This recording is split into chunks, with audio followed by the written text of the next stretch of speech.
The Chicago Bears are back to 500, and they resembled something that we haven't seen all season, an offense. Yay! To baseball, both our team seasons have come to a close. Ryan Storr chose to say something, but what did he really say? We'll give you the details.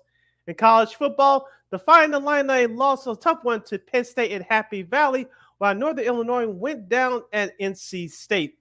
In basketball, we had an NBA/college basketball legend that passed away just a couple of hours ago. And the new Chicago Sports Network has some new additions. We'll give you the details, that and a whole lot more as the Bears Friday Monday edition of Second City Sports starts right now.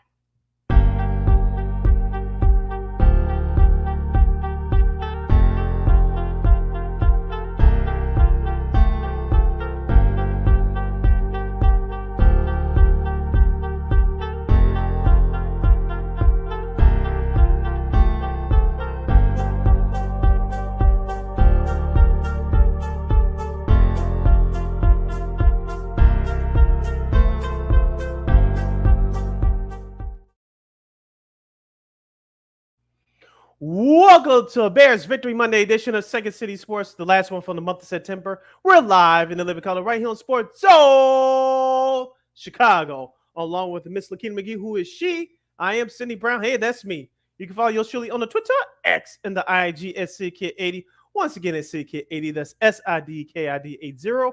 That's SIDKID80. You can follow my Kitty McGee on the Twitter, X, and IG. Be sure to download that Sports Zone Chicago app wherever you get your apps. Please follow Sports Zone Chicago on all social media platforms on Facebook, Twitter, X, Instagram, and YouTube. Please subscribe to our podcast. We are located at War Media Podcast. That's WARR Media. PODCASTS. We are on all podcast platforms, including the iHeartRadio app. And while you're ready, please give War Media a follow at WARR Media on all social media platforms on Facebook, Twitter, X, Instagram, and YouTube. And thank you very much in advance for your support. Like, share, subscribe, and tell your friends. We are unapologetically fun, and we have very definite opinions. If you have any definite opinion during our 2-hour extravaganza we call a Sports Talk Radio Show, you can always hit us up at Sports Zone Chicago's Facebook page or at Sports Zone Chicago on YouTube. Type in those questions or comments in the comments section. Lakina will get them up on the screen for you. But if you decide to troll and or do something silly, dumb, or stupid, I've given Lakina full powers to give you dumbos to build and be a boot. Toodles. But before we begin, we must remind you can catch Sports Zone Chicago live in the living color right here on Roku TV. That's right. So celebrate the squad and give the program. Sports Zone Chicago is now available on Roku TV. If you already have a Roku television, just tap on that sports folder and download that Sports Zone Chicago app. If you don't have a Roku television, but you have some handheld devices laying around, iPhone, iPad, iTouch, your Chromebook, your PC, or your Android, just head up to Google Play Store, download that Roku TV app, and access Sports Zone Chicago through that avenue. So no more excuses. Celebrate the squad and give it the program. Sports Zone Chicago is now available on Roku TV. 24 hours a day, 7 days a week, 365 days a year. Live and on demand. Anytime, anywhere. And you know we will provide. And we provided you with some of the best here on this last day of September here on Second City Sports. Of course, a local network says adieu. We lost a legend, like as Sis and the teaser in both college and pro basketball. Hall of Famer. We'll talk about that. Also, too, the MLB playoffs are set. Not exactly, but there are still some spots left to be decided here. And also, too, of course, college football. There's a new number one in college football, but we'll talk more about that. But first, Sid, let's talk some Bears. As Sid said, it's Bears Victory Monday. And check out these clips courtesy of Fox Sports from the Bears-Rams game yesterday. Excellent game called, and Matthew Stafford would get another comeback victory. Now he goes to work with a 6-0 lead. That ball is out, and the Bears defense may have come up with a crucial play. When the offense has struggled, the defense has come alive. Montez Sweat. The mini fridge. Kramer, the fullback. The give to Johnson, and the Bears have tied the game after the takeaway.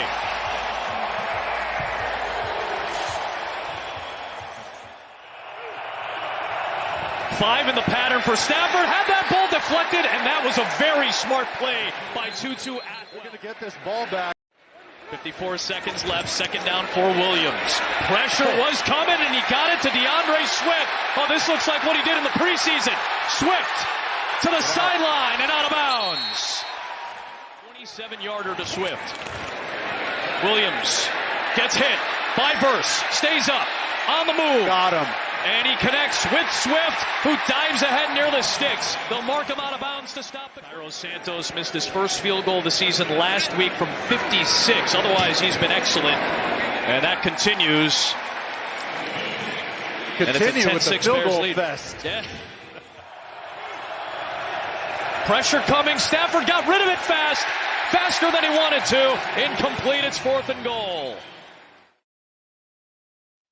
All right, that was Chicago's own Adam Amin with the call there, along with former NFL QB Mark Sanchez. They had the call of the Bears game yesterday. And Sid, I mean, look, I mean, the Bears needed this win. You know, they did, they got it, and they beat a Rams team. Let's be honest, you know, no Puka Nacua, no Cooper Kupp, no Aaron Donald. I mean, you know, Caleb Wilson had to worry about him chasing him around. So, you know, look, I mean, you did what you're supposed to do when you beat a team that you're supposed to beat. So. I'll get to this on my studs and duds, but certain people are showing themselves and all this. But again, we'll like I said, we'll talk more about that later on. But look, I mean, 24-18, a nice win. Look, the defense came in late. Yes, Tory Taylor had some great punts late, and no, folks, I still do not agree with taking a punter in the 4th round when you had other issues to other stuff you had to plug in. But again, that's another attention for another time. But look, no interceptions for Caleb Williams. You know, had threw 157 yards and a TD. You know, DeAndre Swift actually, you know, he scored a touchdown, a long touchdown catch. I mean, he finally showed a little bit of what, you know, if you paid him $8 million a year for, so you finally showed you a little bit of that. But yeah, I mean, look, you know, you did what you're supposed to do, and I think for anybody, it's okay. Look, the Bears need this win, they got it. Lakina, as I always say on this show, and I'll say it again, I don't give a damn about popularity. I give a damn about the truth. Here's my opinion based on facts. Can we give Bears offensive coordinator Shane Waldron a little credit? Just a little bit credit. Maybe he deserves a little bit more than what people are going to give him today. But I actually saw the Bears have balanced attack in their offense, especially coming out of the gate to start the game. Now, as far as putting points on the board, that was a whole nother issue. But at least they were committed of sticking to the run. And you saw, as you mentioned, DeAndre Swift had a great game, both passing and rushing wise. Rushing wise, obviously, this is his best production so far of the season in terms of rushing yards with the 93 in that touchdown.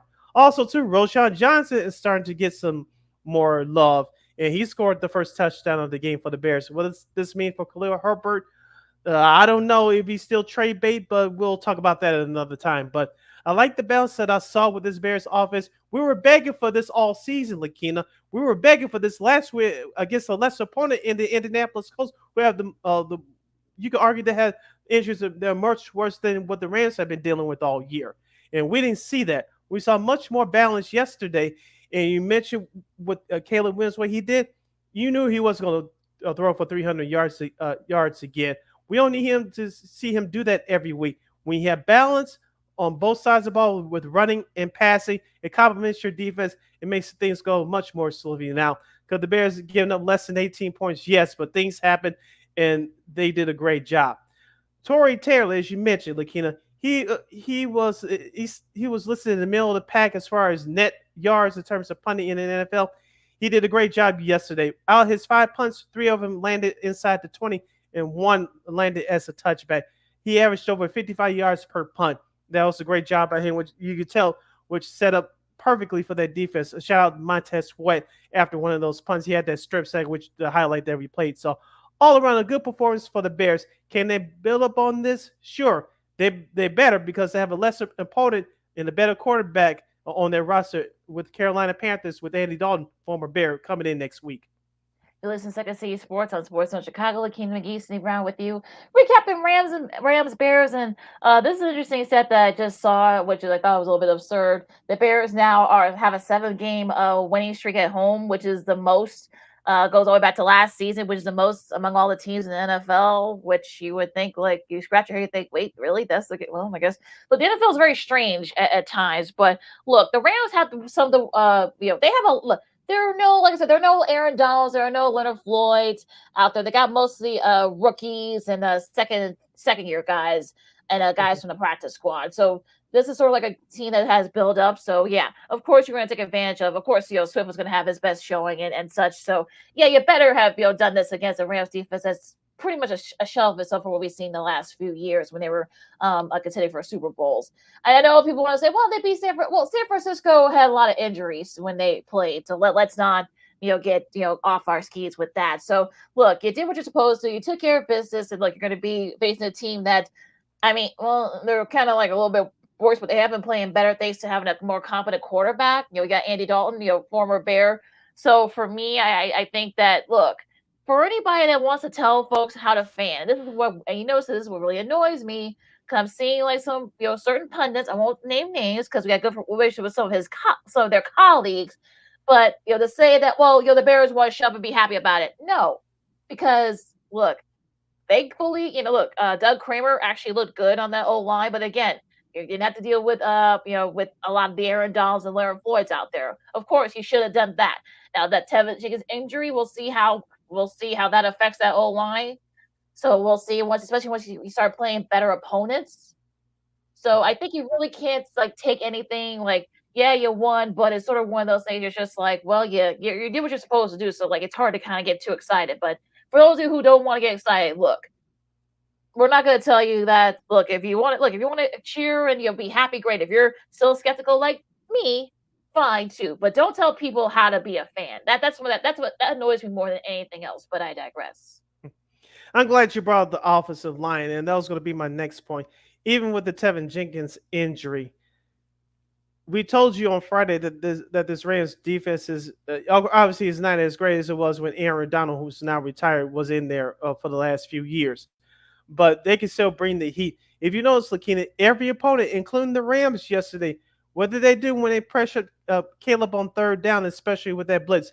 Then went up the middle through the left side, up the middle and through the left side. And that's what happened yesterday. The Rams defensive line generated 3 sacks in all, but I will give Caleb credit for this. Yes, he did have a fumble, one offensive lineman recovered, but Caleb is starting to see seeing the field, and he has a sense of awareness. You hear people talk about this all the time, about the internal clock in your head. And once you feel pressure coming, whether it's there or not, you got to get rid of the ball sooner. And I know it's been talked about for the last couple of weeks that he holds the ball a little bit too long. I know that was one of the criticisms of Justin Fields when he was here. But you started to see a little bit of a progress that Caleb Williams is not holding that ball too long. The only time he's doing that is when it's third down and teams are blitzing him. They treated him like a rookie quarterback. So yeah, it's gonna be interesting to see how that goes. I mean, look, he hasn't made any big mistakes, on yesterday. So I guess that's progress. But look, let's do this on a consistent basis. Let's see that, because your schedule. I mean, I know everybody wants to tout this like the easy part, but well, you're 1-1, and that's so quote unquote easy part. So let's not split hairs here. But yeah, I mean, they're going to play a Carolina team.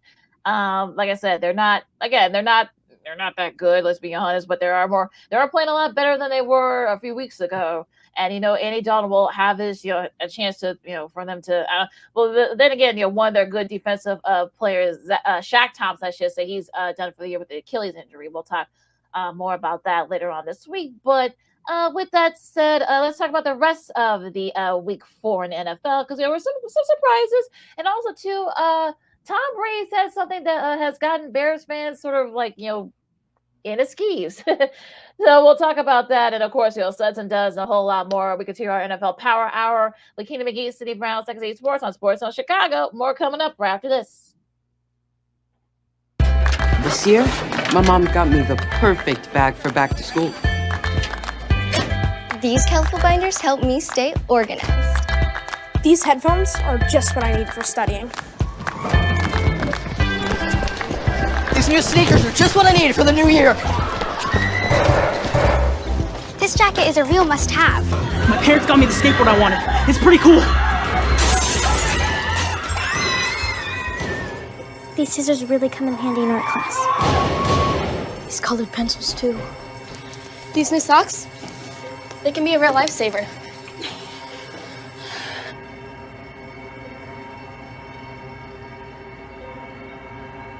I finally got my own phone to stay in touch with my mom.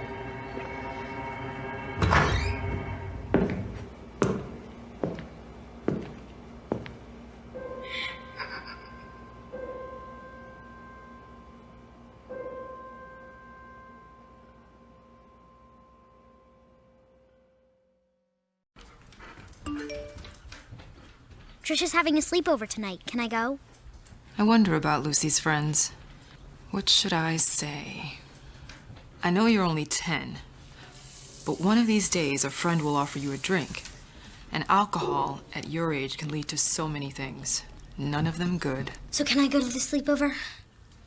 Lucy, I want you to promise me I something. finished my homework. Bigger promise. If there's any drinking, I want you to say, "No thanks, not my thing." Mom. I promise you, your real friends won't care. Deal? Sure. Really? I promise, Mom. They really do hear you. Did you pack your toothbrush?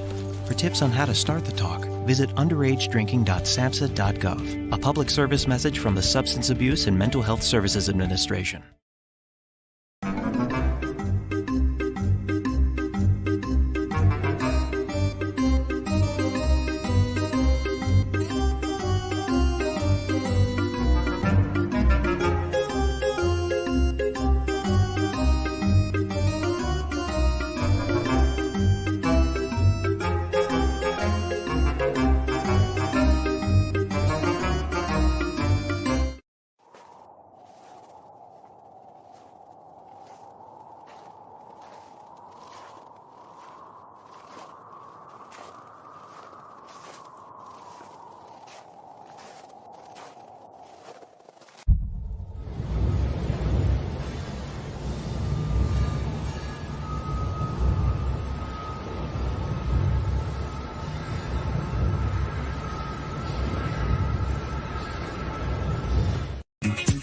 Hey, this is Dr. J, and I listen to Sean and Maya in the morning.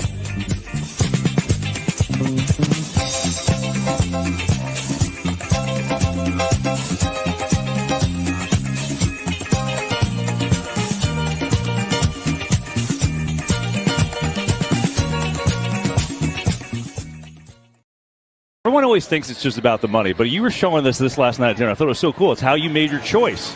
So I brought these. I saw them at the house, and I said, I'm bringing these to show KB. And there was a lot of reasons to choose Tampa, and I made about 18 criteria why.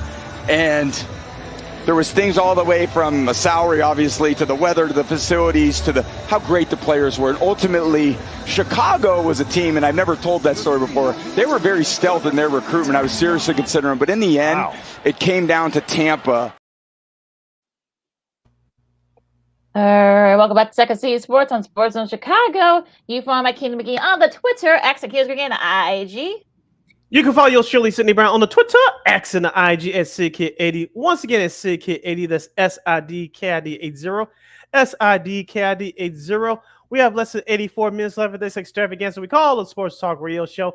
If you have any leftover thoughts about the Bears winning yesterday, 24-18 over the Los Angeles Rams on the lakefront, as we break down the rest of the Week 4 NFL action, you can hit us up at Sports Zone Chicago's Facebook page or at Sports Zone Chicago on YouTube.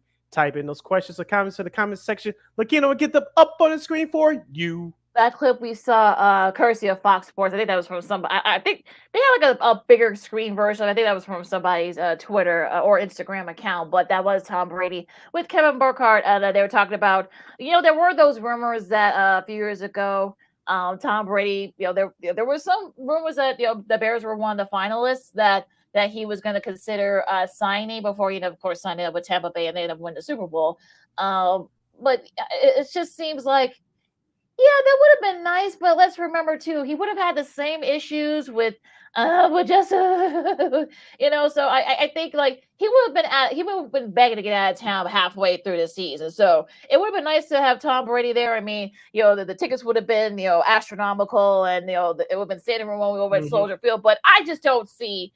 A, I don't think they would have won the Super Bowl even with Brady, and B, I think that old line still would have been a big issue. But we'll never know, unfortunately.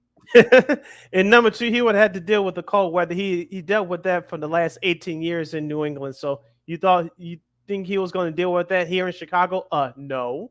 Do you think the McCaskies were going to pay him? No. No. Oh, no. So yeah. So I think that was all revisionist history, but it ended up working pretty well for him. But let's start with that game that he and Kevin Burkhardt and the rest of the number one crew did yesterday. Instead of that Rams-Bears game, the Bucks beat the Eagles 33-16. Baker Mayfield threw for 347 yards and 2 TDs. Bucky Irving, that's Sid's guy, had a rushing TD.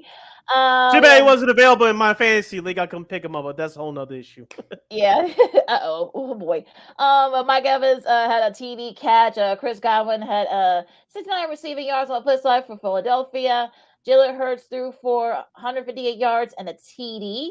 Saquon Barkley, 84 yards, rushing yards, and of course Dallas Goedert was his top receiver there, 62 receiving yards. Now here's another stat said the Bucs defense were really the players of the game here. Levante David, of course, the longtime linebacker for the Bucs, got his 1,500 tackle during that span. He only joins Derek Brooks, I should say, for the most in Bucs history. So, he's already in the Hall of Fame. So you got to think, David's not going to be too far behind him in a few years when he retires. But 6 sacks from that Bucs defense. Vita Vila, of course, we all love Vita Vila. He's just a great guy and a larger than life figure down there in Tampa. He had one of those sacks, and the Bucs, looked really good. They bounced back. I'm sure this will keep themselves for that loss against Denver. We'll talk about Denver in a second, but Bucs looked really good yesterday. I missed that Brady comment live. I was watching the majority of that game live via this computer screen. And Tampa Bay dominated Philadelphia, especially in that first half, outscoring them 24-7. Jalen Hurts, excuse my French, he played like shit. They had another bad turnover going into the red zone. I'll leave that alone. But Saquon Barkley was the only star, in my opinion, from the Philadelphia offense. 10 carries for 84 yards. I know Dallas Goedert had a big game receiving wise. He dropped a couple passes, especially early.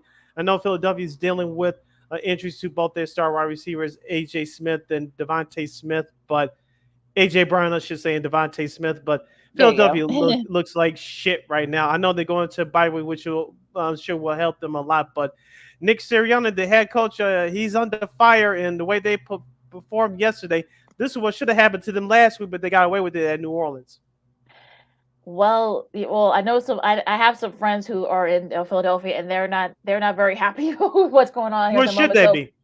Yeah, so that bye week, we all some teams they may, especially if you're on a roll, like oh crap, we got a bye week coming. I think in this case, I think they welcome the bye week. So hopefully everyone can heal up and everyone can get back and make some adjustments. They're 2-2, and it just they're just not looking good right now, Philadelphia. So, but we'll see what happens. Like I said, they're on bye this week, so that's a welcomed bye week for them. Speaking of Denver, like I said, I know our buddy Chris Gelman, of course, our girl case for me is Christine Manica, hubby. I know he was surprised, but pleasantly surprised about this score, as a lot of other Broncos fans. 10-9 over the Jets. The Broncos upset the Jets, and not the prettiest game. Bo Nix threw the long pass to Cortland Sutton. On the flip side, though, Aaron Rodgers got banged up. He was sacked 5 times by that Broncos defense. And, Raylan Allen, 34 yards. They didn't do too much on the rushing side. Talk about the Jets.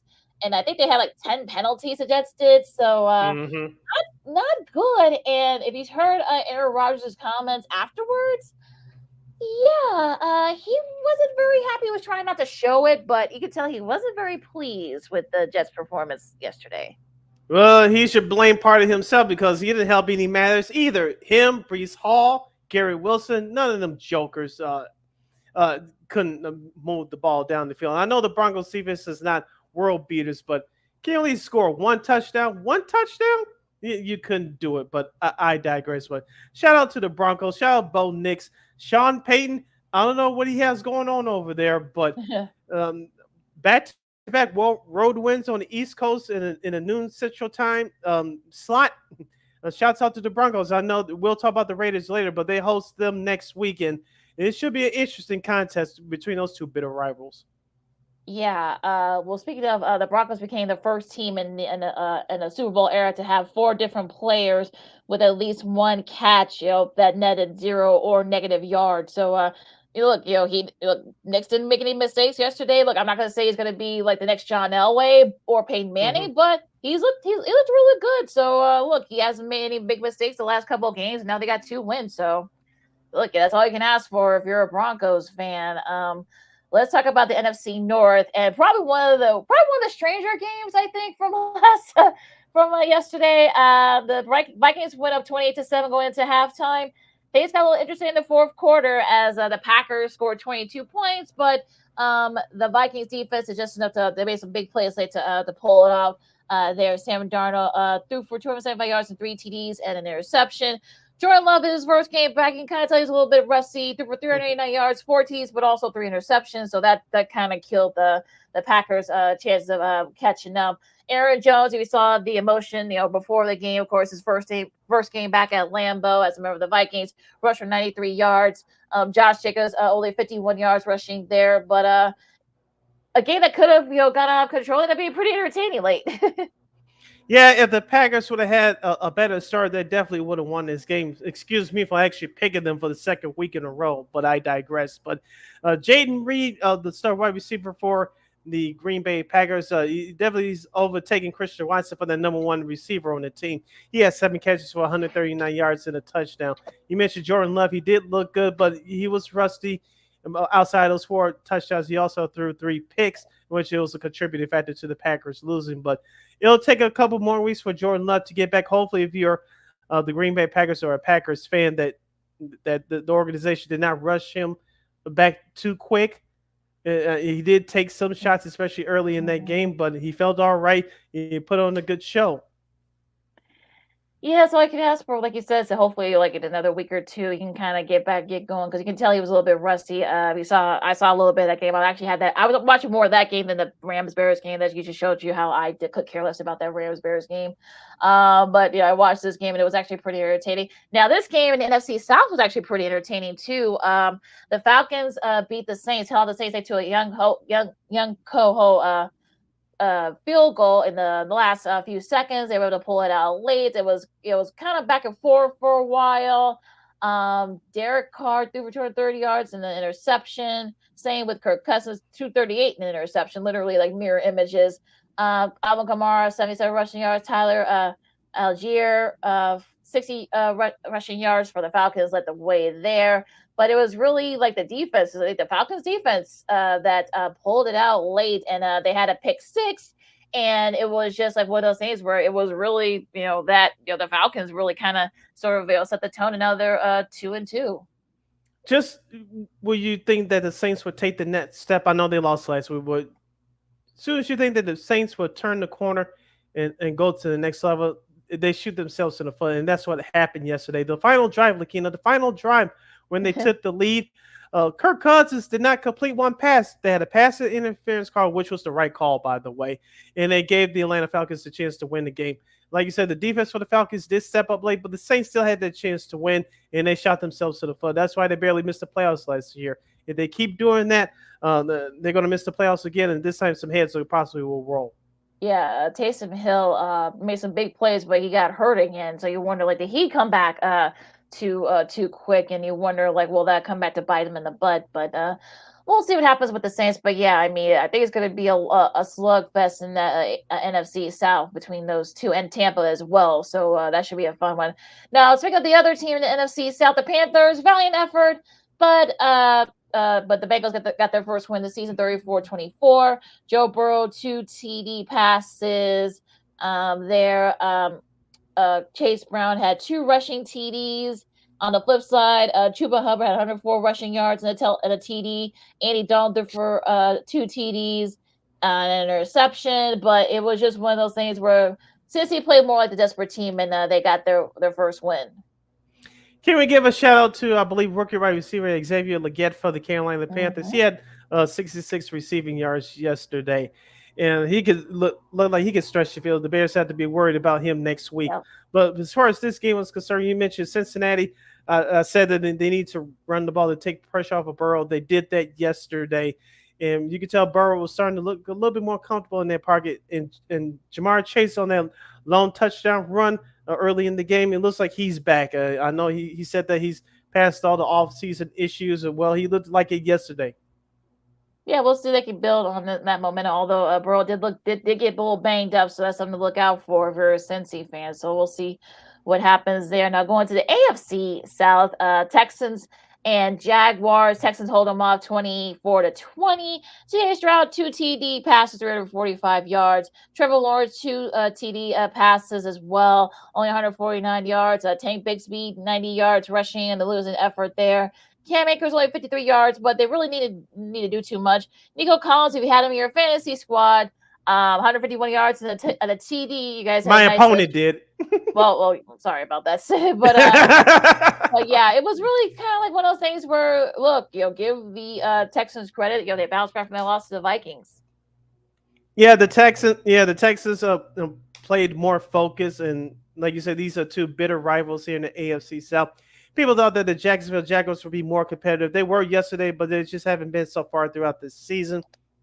Despite the injury to Joe Mixon, C.J. Stroud actually stepped up his performance. Nico Collins is the number one guy down there now. On the flip side for Jacksonville, I know that the franchise gave Trevor Lawrence all that money. I actually like him too, but he's not playing well right now. And I know he made some good throws yesterday, but he made some critical mistakes, especially down the stretch yesterday. Yeah, Jacksonville head should be rolling over there because look, this team's actually this team's way too good for them not to be over, but I don't know. NFL, it's crazy sometimes, but we'll see what happens there. Now, saying the AFC South, shout out to our buddy Spiro Diaz who had the call of this on CBS with Ann Marcelletta and Aditi Kamala. Yeah, I got her name right again.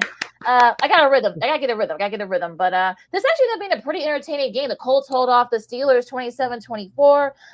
Joe Flacco came in relief of Anthony Richardson, who had who injured his hip in one of the tackles. If you saw, it was a little bit. You can tell he was kind of wincing in pain. But Joe Flacco came in, 168 yards, 2 TDs for Mr. Flacco. Jonathan Taylor, though, he got a little bit banged up too. He rushed for 88 yards and a TD as well. Justin Fields, you guys are wondering about him. One TD pass and 312 yards total. He also had 2 rushing touchdowns. I know that Sid was not very happy about that. He was a leading rusher, 55 yards. George Pickens, 113 yards, is losing effort, but Michael Pittman also had 113 yards. It was funny if you heard Flacco's comments afterwards. It turns out he's only 8 months younger than Anthony Richardson's mother. So whoa, that was pretty funny. But yeah, he came in relief, and the Flacco Magic still got it. Yeah, I know the Colts outscored the Steelers 17-3 in the first half. And part of the reason why the Steelers lost because they got out to that bad start in their first quarter and their lack of commitment to the run game via their running backs. But they did wake up in the fourth quarter, but it was too little, too late. And I know this is not popular to say, but I told you I give them about the truth not being popular. Fields, you don't blame Justin Fields for what happened yesterday. He did what he needed to do, but the Steelers' lack of commitment to the run game, the lack of balance within that offense is what cost them yesterday. Fields is still a better option at quarterback for the Steelers at this point. Well, they lost one of their old linemen, James Daniels. He's done for the year, so that old line might be a little bit shaky as we go on. So we'll see what happens there. Actually, as I can see, sports on Sports Social Chicago, Lakina McGee, Cindy Brown with you. We're doing the rest of the NFL Week 4 slate. Of course, we'll get our starts does a little bit here. But first of the 3:00 games, I thought this game would be a little bit closer down there in Arizona, but it turns out it wasn't. Well, look, if you took the under, I feel sorry for you. 42-14, the Cardinals just hammer the Commanders just hammer the Cardinals. My bad. 233 yards for Mr. Jaden Daniels, an interception and a TD. Kyler Murray 142 yards and a TD, but he was also sacked 4 times. So that Commanders defense just hammered him throughout. James Conner had 104 yards in the losing effort and a TD. Brian Robinson Jr., they're going to be dealing with this with the Bears. Going to be dealing with this in a couple of weeks. 101 rushing yards and a TD as well. Jerry McNichols had 2 rushing TDs for the Commanders. It was really the Commanders' defense in the, as you say, the Cliff Kingsbury revenge game. Yeah, he got the game ball afterwards. But yeah, the Commanders 3-1. I don't think anybody. I know people were saying that they could make a run here and perhaps make things interesting, but I don't think anybody had the 3-1 going into this about the time this season. Didn't we tell you on Friday this could be a potentially high scoring game? I believe we did, but I didn't think the Commanders would put up 42 points. But excuse me, yeah, but excuse me for picking Arizona. What the hell do I know? But the Commanders were coming off a short week, playing on the road when an upset win at Cincinnati last Monday night. They had to go out onto the West Coast. They did the job. They took advantage early of the Cardinals' mistakes from the second quarter on. And Jaden Daniels is a star, folks. And I know Lakina watched it a little bit more than I did at LSU, but you can see a rising young star in him. I'm not saying he's going to win Offensive Rookie of the Year, which is very possible at this point. We still have a long way to go, but I'm not saying that the Commanders are going to win the NFC East. That's still a long ways away. We got to see them play the Cowboys and the Eagles down the road. But so far, with the teams that they played, the Commanders are looking very good. I know I didn't pull the trigger of them making the playoffs, but as we said before, they're going to make things very interesting. And you mentioned they played the Bears, I believe, at the end of the month in October. So that's not going to be an easy game either. No, and anybody that thinks that it's going to be, I think they haven't been watching this team, and because they have a better O-line than look, Dan Quinn, this is his first rodeo, so he knows how to do it. I think he's learned his lesson from his last coaching stint. So look, they go so far. We'll see how they are by the time they do play the Bears in a few weeks. 49ers and the Patriots is a perfect get right game, and they got it right. Brock Purdy turned 88 yards, a TD and an interception. He even said hi to his mother after during the game. That was really nice. Jordan Mason, who's been doing very well holding down the fort with CMC being out, 123 rushing yards and a TD. But it was the defense from San Fran. Fred Warner had a pick 6. They sacked Jacoby Brissett 6 times. Yeah, I think San Francisco guys are getting healthy. They're coming back. But yeah, I think San Francisco's okay. I think. I'm just saying. Yeah, just like what happened last year with those injuries to Deebo Samuel and McCaffrey got banged up around this time last year. And then when they came back towards the second half of the season, they went on a roll. Of course, they went on to the Super Bowl before losing to the Chiefs. But like we said on Friday, this was a get-right game for the 49ers. Brock Purdy's actually playing well.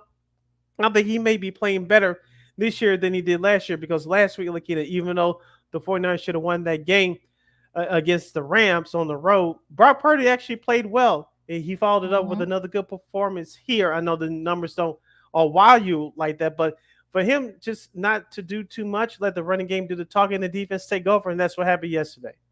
Very, very cool. And look, I think I heard Kyle Shannon even say that was the best game they played all year. So, agreed. Yeah, so he's right. So yeah, I hope they can build off this. Raiders and the Browns. Gardner Minshew threw for 130 yards.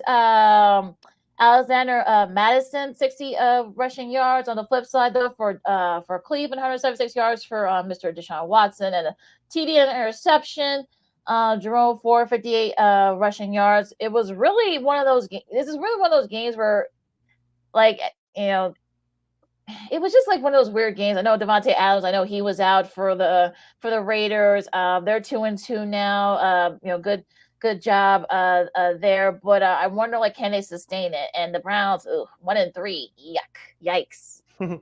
Is it time for Cleveland to make the switch and put Jameis Winston in there? I don't know the answer. I'm glad I'm not a personnel for the Browns. On the flip side for the Raiders, even though I did pick them on Friday to win, I didn't think that Devontae Adams would not play, but We found out yesterday before the game that their star wide receiver did not play. But you mentioned Alexander Mattison, the former running back of the Vikings, now with the Raiders, 5 carries, 60 yards. Jerry Jeudy on the flip side for Cleveland, 72 receiving yards off of 6 catches. But it was the Raiders defense that eventually got after Deshaun Watson, looking like his old self. And give Antonio Pierce and the rest of that Raiders coaching staff credit. They were aggressive yesterday, and they earned that win at home.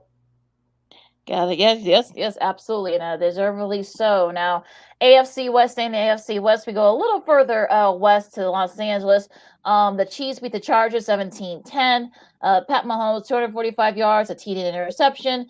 Justin Herbert, you can tell he's not 100%, but look, he his best ever, 179 yards in the TD. Again, J.K. Dobbins, I'm a little surprised they didn't go with the running game a little bit more of the Chargers. Mm-hmm. He only had 32 rushing yards. Kareem Hunt, 69 yards. The big story here is Rashee Rice, like he's done for the year with a torn ACL. So that's going to be, that might be an injury to look out for as well. But look, give credit to the Chris Jones and the KC defense. But again, this seems like we've seen this movie before. Sid, yes, your offense, they did it just enough. Travis Kelce had his best game, 89 receiving yards. Definitely his best game of the season so far. But you wonder, with all these injuries mounted on the offensive side for them, you wonder that could this come back to bite them? I believe it will at some point, but also too on the flip side, who has to play well on that Chiefs offense, and that's Pat Mahomes. I know he had 245 yards passing yesterday. He had a touchdown in the interception, which unfortunately led to the season-ending injury for Rashee Rice. But pay attention to this guy. This is his second go around with the Chiefs. Kareem Hunt, 14 carries for 69 yards yesterday. As we said before during last year, Lakina, it looks like they're going to have to do it again to help out the defense. Is going to be running the ball and protecting Patrick Mahomes. That's the game plan.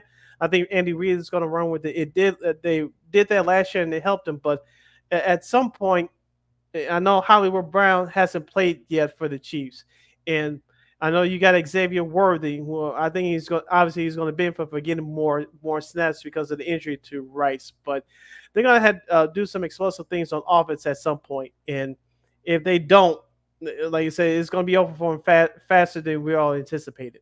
Well, the thing is that now you've got more tape on him. Now, teams are going to know that if Worthy is going to be kind of the star there, he was kind of tamed a little bit for the most part. So we'll see what happens. But that's something to watch out for, those injuries for the Chiefs. Sunday Night Football, again, I don't think anybody thought the score, maybe not the result, but maybe the score probably. 35-10, the Ravens over the Bills.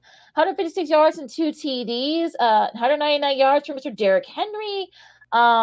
Lamar Jackson also had a rushing TD as well, and he wasn't very happy that folks were, pitching a fit that he didn't get a lot of passes, but that was 180 yards for Josh Allen. He had to be pulled, I guess, because he was just, that Ravens defense was just, hitting him like a rag doll. He was sacked 3 times. James Cook, only 39 yards. I know Sid hates that, but yeah, I mean, this is the Ravens team that we finally thought we were going to see earlier this season, and now they're playing like it. Yeah, King Henry is back. Derrick Henry for the Ravens had 24 carries for 199 yards and an 87-yard touchdown run. Justice Hill, the backup running back, 6 catches, 70 yards in the score. Again, I told you this through the first few weeks of the season, and I said this last year too. In some weeks, like last night, you watch Baltimore. Yeah, they could be one of the top teams in the league. They could compete with Kansas City. They could compete with San Francisco. And then other weeks, you watch their offenses like watching paint dry or pulling teeth. Last night, it looked like a functional offense, even though they leaned on the side of running the football. But the problem that I have with the Ravens is, can they keep this consistency up on the offensive end, putting up points? Because you see a couple performances, here we go. But other weeks is just watching paint dry with that offense, and it's just a killer. Yeah, the consistency, that's going to be the thing for the Ravens. They want to keep that going there, especially, the AFC North now. It's got to be a little bit more competitive now that there's some injuries for the Steelers. So we'll see what happens with that. That's actually also the 11th time in his career that King Henry had rushed for at least 180 yards in the game. That's including the playoffs. That's most by any player in NFL history. So still a little bit of a early career, or even when he was over at Alabama when he won the Heisman. So I saw a little bit of a fountain of youth, I guess, for Mr. Henry. Sid, okay, real quick, studs and duds, go. Tory Taylor, the punter for the Chicago Bears, 5 punts for an average of 55.5 yards. 3 of those 5 punts landed inside the 20-yard line. He gets my first stud. My second stud will go to Baker Mayfield, 347 yards and 2 touchdown passes as the Buccaneers blow out the Eagles 33-16. And my third stud will be John Lynch, the GM of the San Francisco 49ers. Yes, one-time Fox commentator a decade ago. He presented Pam Oliver, who works with the second crew on Fox with Joe Davis and Greg. Yeah. Also, he presented her with a game ball courtesy of the 49ers.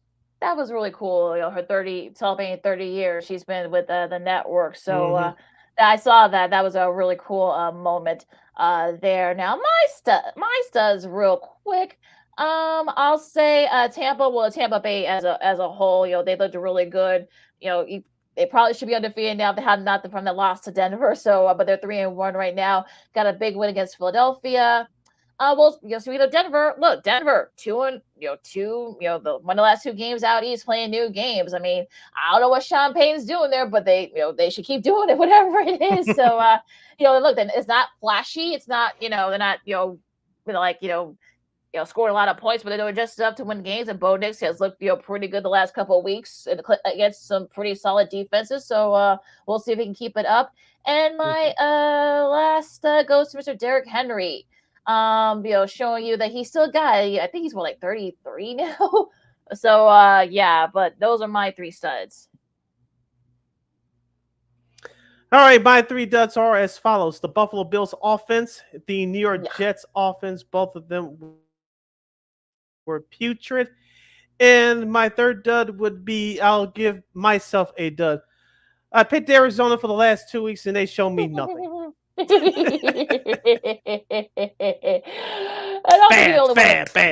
Well, hey, look. I think you're not the only one who's that way, but we'll see what happens there. Now, my 3 real quick. The Jets, really, what's going on over there? Come on, really.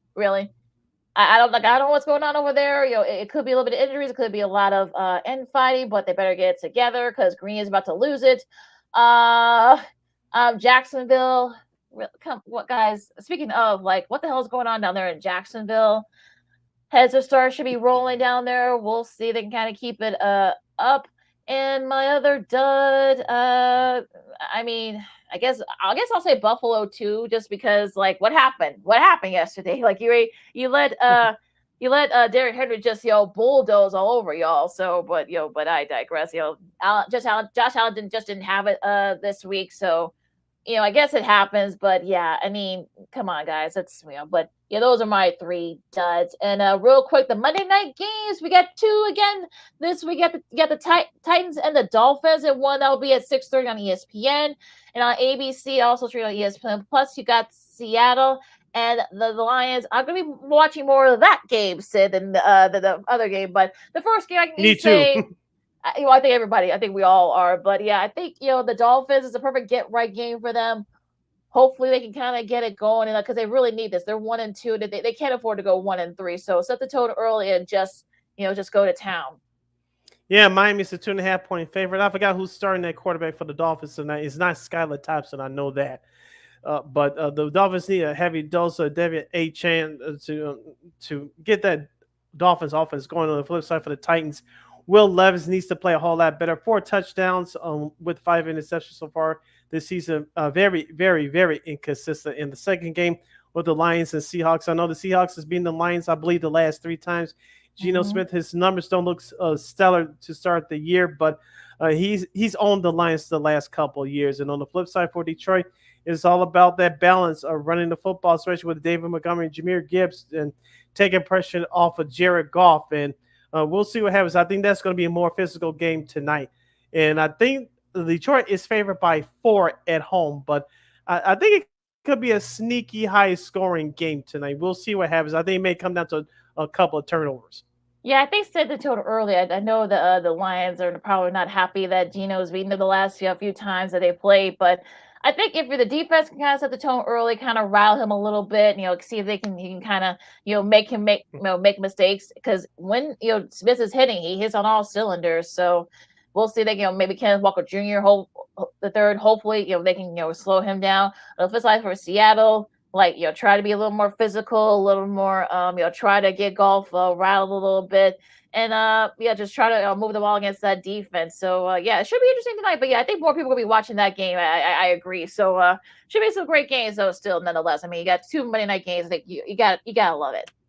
Yeah, tonight's Titans-Dolphins game can be seen on ESPN at 6:30 p.m. Central Standard Time. And the Lions will host the Seahawks. That's airing tonight at 7 o'clock Central Standard Time on ABC and ESPN+. Hour number 1 in the books. Hour number 2 coming up here on Second City Sports on Sports Zone Chicago. Got lots to do in that second hour. Of course, coming up next, we're gonna Cubs and Sox and whatever. But let's it go. Is now over. Thank God. MLB playoffs are starting, but there still is some spots that are still undetermined. We'll talk about that and some of the implications here. What we think might happen the next couple of days. Also, to college football, of course, some interesting results in the new number 1 in both polls, and also a local sports network bids adieu after 20 years later on tonight. We'll talk about that and a whole lot more. Lakeem McGee, Cindy Brown, Second City Sports on Sports Zone Chicago. More fun on hour 2 coming up right after this. No, I don't know though. I'm scared.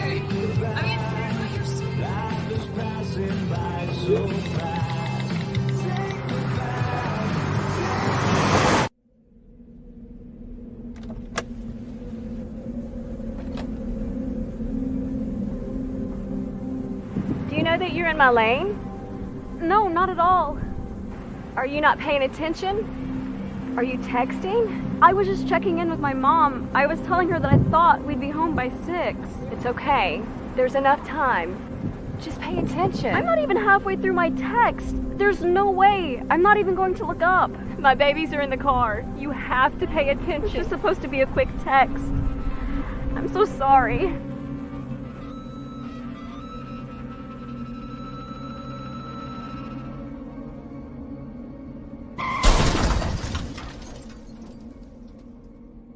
Hi, I'm Tom Brady, the director of DODEA. September is National Suicide Prevention and Awareness Month. The simple act of reaching out and caring for those in our communities is something we all can do. Just being there for someone you care about can be a tremendous first step in getting them access to confidential resources and support that they need. It only takes one person and one small act and 1 minute to make a difference. Let's make a difference.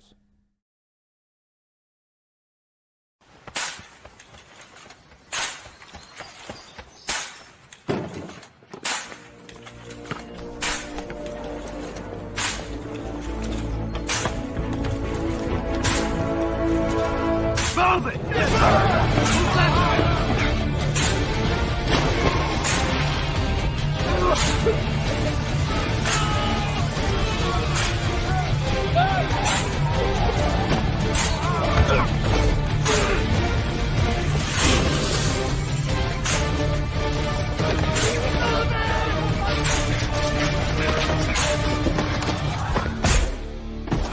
Many will hear the calling. Few will earn the title. United States Marine. The few, the proud, the Marines.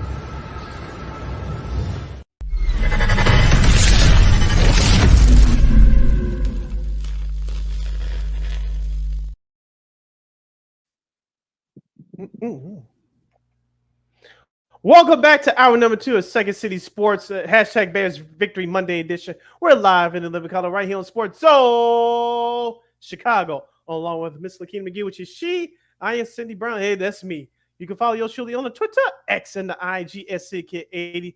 Once again, it's SCKid80. That's SIDKID80. That's SIDKID80. You find my Lakina McGee on the Twitter, X, and again, the IG. Welcome to our second hour of the program. We have less than an hour left of this extravaganza. We call it Sports Talk Radio Show.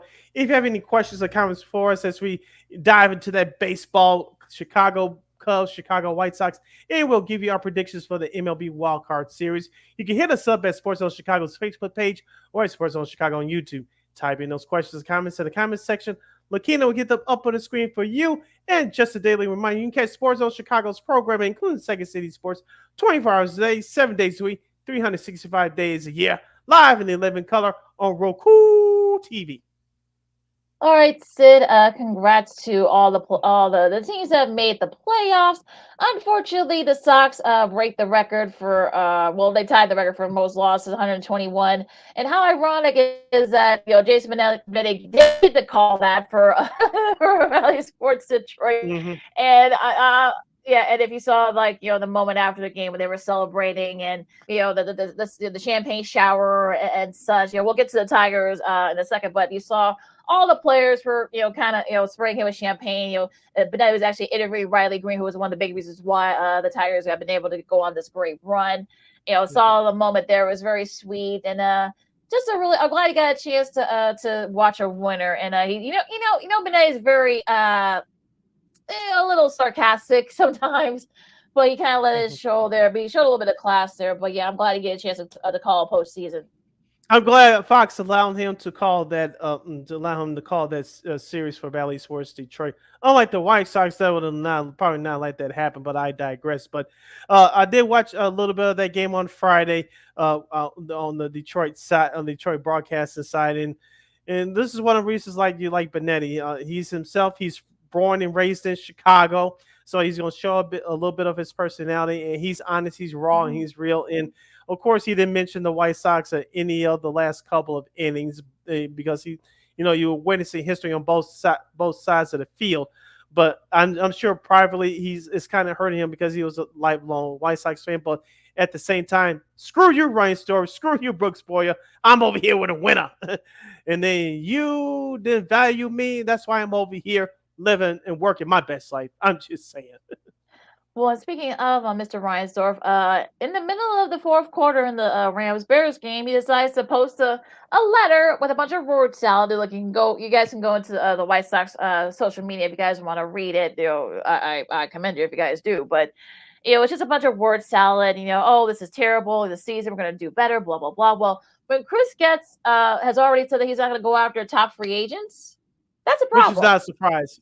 Was not a surprise, but yeah, that's a problem. And now you're going to a new network. We'll talk about that network later on in the hour. But it's sort of one of those days you're just like, wait, what is he in denial? But I don't know. But yeah, but it's just I don't know what to say to White Sox fans. I don't know what to say to you and Christine and our girl Lisa Bergamini and a few others. But yeah, it's just really, who knows? I think that statement, I did read the entire thing yesterday because I didn't know anything about it. I got the notification on my phone. I was watching football like most of you all. I read the whole thing, but I agree with Vinny Duber of CHGO White Sox. I think that statement ran over White Sox fans' heads. The ones that have stayed with this team and paid attention, whether it's part-time, full-time, quarter of the time this year because the team has been so bad. Like you said, you knew that statement was word salad, and we're like the state of Missouri. You got to show us, talk is cheap. You got to show progress, what's going on the field. And if they stay with this plan, which you know that they will, it's going to be at least 2, maybe 3 years before you start to see some progress in terms of turning this into a competitive team. And if you're a White Sox fan, you don't have time to wait. And what happened in 2020 and 2021, this was supposed to be the beginning of our peak, and things went down so badly. Sox fans just lost patience the way that Ryan are treating fans. Some fans have been wearing their Jerry's the Clown T-shirts, and I don't like my team that quote that Ozzy said early in the year on the post-game show. And you harassing some fans. That the signs are not vulgar, but they're it's been going on for the last couple of years. We talk about sell the team, and Ryan Starr's been bad, and you trying to ban them from saying what they really want to say, even though it's not vulgar or malicious. The way that you're treating some of your fans, I can understand that some fans are being turned off by that, and I don't blame them. But when you constantly discrediting your fan base's concerns and feelings, and this is not a good look for you, Ryan Storff. And we talked about this last Friday on the show. What happened in Oakland, which is a far worse outcry. You have to do right by your customers, and which is in this case by the fans. And for Jerry Reinsdorf to be stuck like it's back in the day, that's not going to fly. You can't use old ideas in a new world. You got to move on and try some new things and adapt to the times on some things. And the White Sox just haven't done that. And for those of you that haven't read the article that came out over the weekend, courtesy of Buster Olney in Chicago's very own Jesse Rogers from ESPN.com, read that article. For those that have been following the White Sox and know what they're going to zone over there, it just confirmed, just like the Athletic article a little bit over a week ago, it just confirmed that what we suspected over the last few years, several years. That ESPN article just reconfirmed what the Athletic said the previous week. So it's going to be interesting to see what the White Sox do or don't do during the off season. So gonna get might get a little worse for the White Sox fans. We'll see there. Now, real quick to the north side, talking Cubs. Well, they won 2 out of 3 against the Reds. They'll go 83-79, tie for second in the NL Central.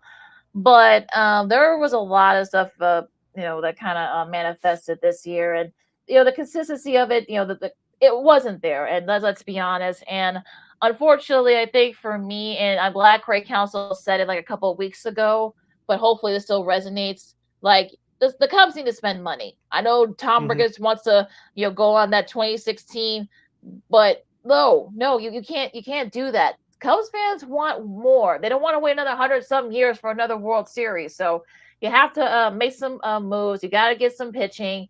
If Saturday's game against the Reds, Kyle Hendricks looked great as he was, and also he was walking off. You can kind of tell that maybe this will probably very well be his last game with the Cubs. If it is, what a great career he's had. One of the more consistent pitchers in the league. Fortunately for the last couple of years withstanding. It's going to be interesting to see what they do, because Jed Hoyer, you got to think, he's in a lame duck year, assuming that he doesn't get fired. He's going to have to make some changes. He's going to have to do some things. He's not going to be in the ones, those sweepstakes, boo, whatever. But they should be in it. Yeah, don't get me started. But I don't want to go into a tangent. We'll have time to go into. We'll have time in the off season to go. I'll go into a tangent about that. But you gotta get some, guys here. We'll see if Swanson, can get better next year. Bellinger, we'll see if he picks up that option. He didn't have a good season this year. They need to get, look, Shota looked really good. So we'll see if they can, maybe he can kind of get it used to the MLB grind. They need more pitching. They need more hitting, and they need to spend. That's look. You could do both. You could build for your farm system. PCA's has looked great the last couple of months. And you can build on that with him, but you need to do both. You need to try to spend, get some top rates and build through your farm system. You can do both, folks. It's not rocket science. They've done both up until this point. Build their farm system mostly has been done by pitching, but it looks like Michael Busch, unless he's in a surprise trade deal this offseason, looks like he's going to be your first baseman going forward. He's quietly had a better second half of the season. But we mentioned Lakina, like you said, we'll do a deeper dive into it once this offseason goes along, especially when we get into late November, early December in these winter meetings. The Cubs need a bit bat in that lineup. You mentioned Cody Bellinger. His year was worse this year than last year. He's been injured both years, 2 years in a row since joining the Cubs. Dansby Swanson hasn't lived up to that contract yet. So, yeah, he's looked good in spots, but he hasn't lived up to that big contract. I know the Cubs have some money coming off the books, but there's no excuses this year. You don't know how Milwaukee's going to look next year. You don't know how Pittsburgh or Cincinnati or St. Louis is going to – you don't know what these other teams are going to do within the division, but you need to set the tone go get you a big bet. My assumption will probably have to be via trade. But outside of that, as I said to you a month ago, you need another starter to help out Shota Imanaga. It looks like Kyle Hendricks may retire or play somewhere else for 1 or 2 years. And most importantly, you got to fix that bullpen. Who's going to be your closer next year? It won't be Alzolay because he's hurt with Tommy John. Who's going to be that closer? Is it from within, or will you still have to make another trade? And those are the questions that GM Carter Hawkins and VP Jet Hoyer go have to figure out starting now. Should be interesting offseason for both Chicago squads. We'll see what happens. To be continued, as they say, as the Second City Sports on Sports of Chicago. Lakeem McGeesy Brown with you. Now, there are still some playoff spots that have not been clinched. Well, why? Because Hurricane Helene has something to say about that. The Mets and the Braves are going to be doing a back-to-back doubleheader as we speak. I think the last time I saw the Braves are up 2-0 over the Mets right now. But I think the top of the fifth for those of you watching live on YouTube. Yeah, and I think the Mets are threatening, so we'll see if they can get it going there. They play the next game after that. Both games are going to be on ESPN2. We actually were talking about this before we started recording, and you wonder, because simple. If one team wins both the games, the D-bats go. If they split the doubleheader, both teams go. It's going to come down to seedings and tiebreakers or whatever. So what do? Whoever wins his first game, you tell the other team, hey, you know what? We'll let you guys win. If we go into playoffs, and we'll just go to town there. Or do both teams decide, hey, you know what? We'll win both or whatever. So it's gonna be interesting what they do here as the day goes. As you said before we went on live, if I'm the Arizona Diamondbacks, you had your opportunities to sew this thing up a little bit over a week ago. But as we say every year, Lakina, especially in baseball in September, you look at across the way and you're playing against a sub 500 team. You take them for granted.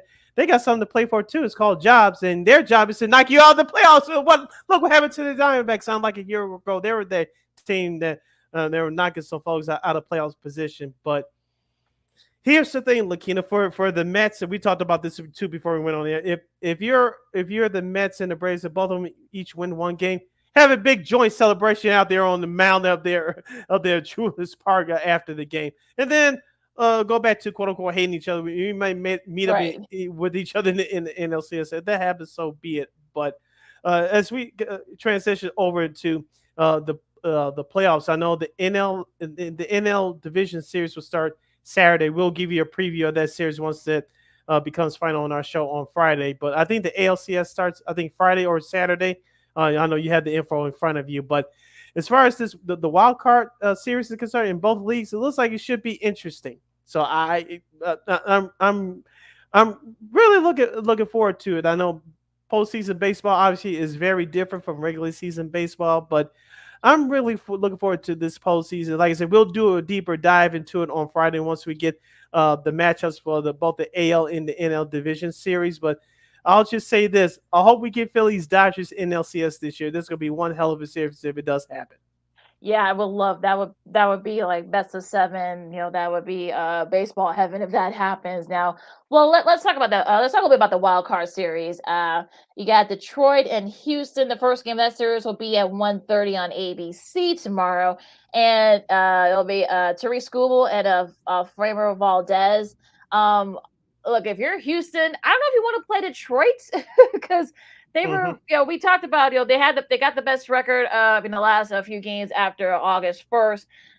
We know about Riley Green. That pitch has been really solid, and so is the bullpen. Houston, they know how to win. They're very experienced. So this series could go either way. Yeah, the Astros have been dealing with injuries, especially with their starting staff and their big bats all year. But give their new manager credit. I know Dusty Baker's retired, and give Eric Getty and Hunter Brown, their two young studs, their starters, credit for help turning it around as well. But I told you about the Tigers. I told you in the beginning of the season, and I said this for the last week or two. I really like the Tigers bullpen. Now, do they often scare you? No, they don't. But the Tigers can get great starting pitchers, especially like you say with Tariq Skubal starting tomorrow. The Tigers can be in this thing. The Houston Astros, when healthy, they can still score runs with anybody. But If it's a low-scoring game, you got to play fundamentally sound baseball with the bunting and the base stealing. I think Detroit can do that. I won't be surprised if this goes 3 games. I really wouldn't. I think it might go 3 games. I feel like I think so too. Because I think both teams are kind of like different in their own way, and they're on different roles and different things. We'll see if the Tigers can keep up that pace. And it's hard to kind of keep it up, but maybe they can. They'll go into the playoffs, so we'll see what happens there. Now the other AL wild card game, we got wild card series, I should say. You got Kansas City and Baltimore. Now, Kansas City did give Baltimore all they could handle during the regular season, so I'm wondering, Baltimore kind of had their struggles. They did catch up a little bit in the last couple of weeks of the regular season, but of course, that first game will be on ESPN2. Cole Roggins and Corbin Burns for game 1 tomorrow. So, but I think Baltimore should be able to handle it because of their experience.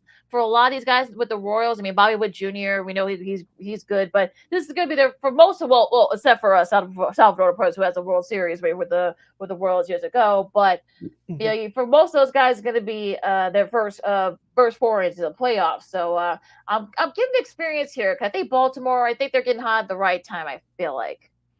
Don't forget about Michael Waka Flame. Never mind. He's been there too. That anyway, Waka Flame. Right, with the St. Louis Cardinals way back when. But this is a revenge tour for the Baltimore Orioles. Remember last year, they lost in the first round in the division series to the Texas Rangers, and they didn't do good last year in the playoffs after winning 101 games. So, like you said, their offense started to turn around over this last couple of weeks, but I'm still worried about their starting pitcher. But like you said, I think the experience is going to win the day. I wouldn't be surprised if this went 3 series. It shouldn't go 3 games, but don't forget, folks, the wild card series is the best 2 out of 3, and that's in every series. Yep. But I wouldn't be surprised if this series did go the full 3 games, but Baltimore should do enough to win. Good be interested to see what happens in that series. Now, I wish we could tell you, there's one series, Milwaukee, one in San Diego. Well, they're playing for it right now as we speak, so we really can't preview any of that. But both those series are going to be on ESPN. So, but it's going to be interesting to see it. As you said, you're right. The divisional series do start on Friday, so it's gonna be interesting to see for the National League. For both of them. Both of them actually start on Saturday. Okay, yeah, I'm looking at it right now. You're correct. Yeah. So Philadelphia, the Dodgers, the Yankees, and the Guardians, they'll be hosting a series. So again, TV will be determined. Everything will be determined once everything is official. So we'll see what happens with that now. Like I said, the wild card is always interesting because we've seen where things happen. So do I see maybe Kansas City pulling off an upset? Maybe.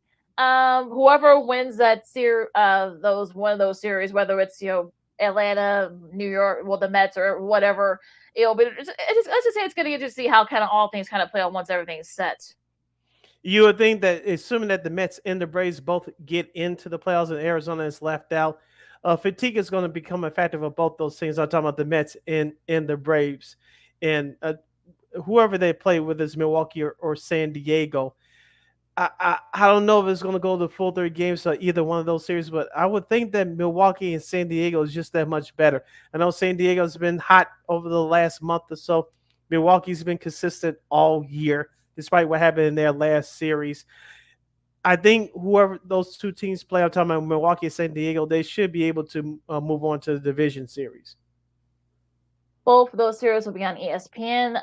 Like I said, the Royals Orioles series will air on ESPN2, and Detroit and Houston will air on ABC. So check your local lists at various times for each of these series, but it should be. We'll see. I don't see.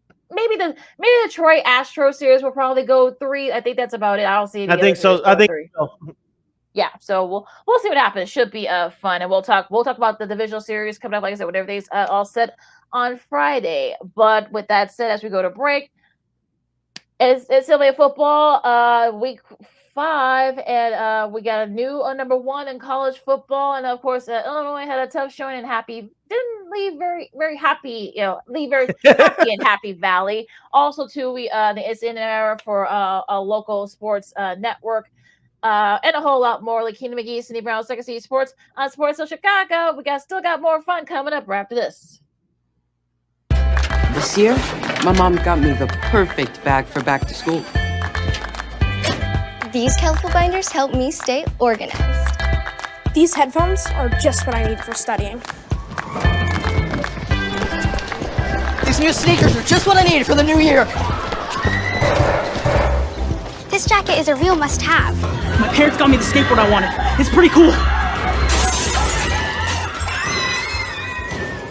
These scissors really come in handy in art class. These colored pencils, too. These new socks, they can be a real lifesaver.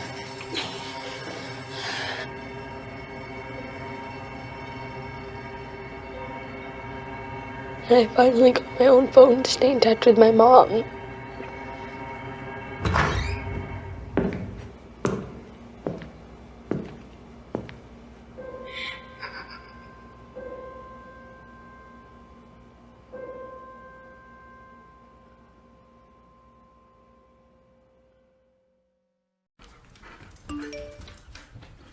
Trisha's having a sleepover tonight. Can I go?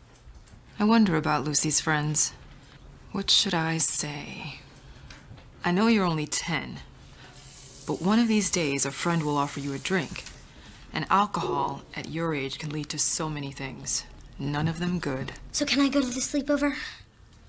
Lucy, I want you to promise me I something. finished my homework.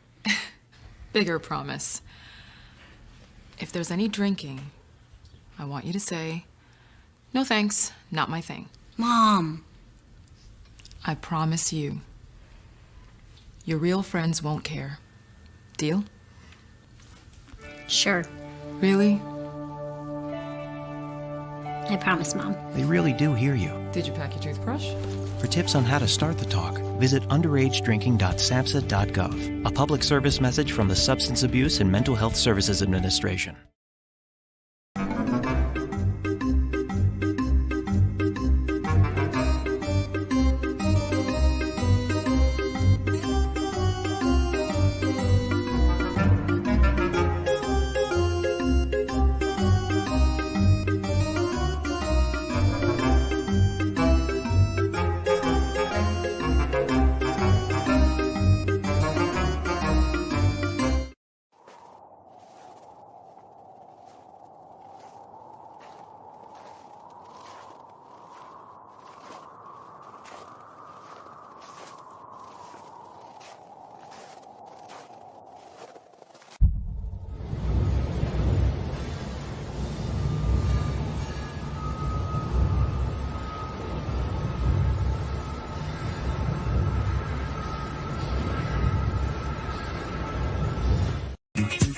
Hey, this is Dr. J, and I listen to Sean and Maya in the morning.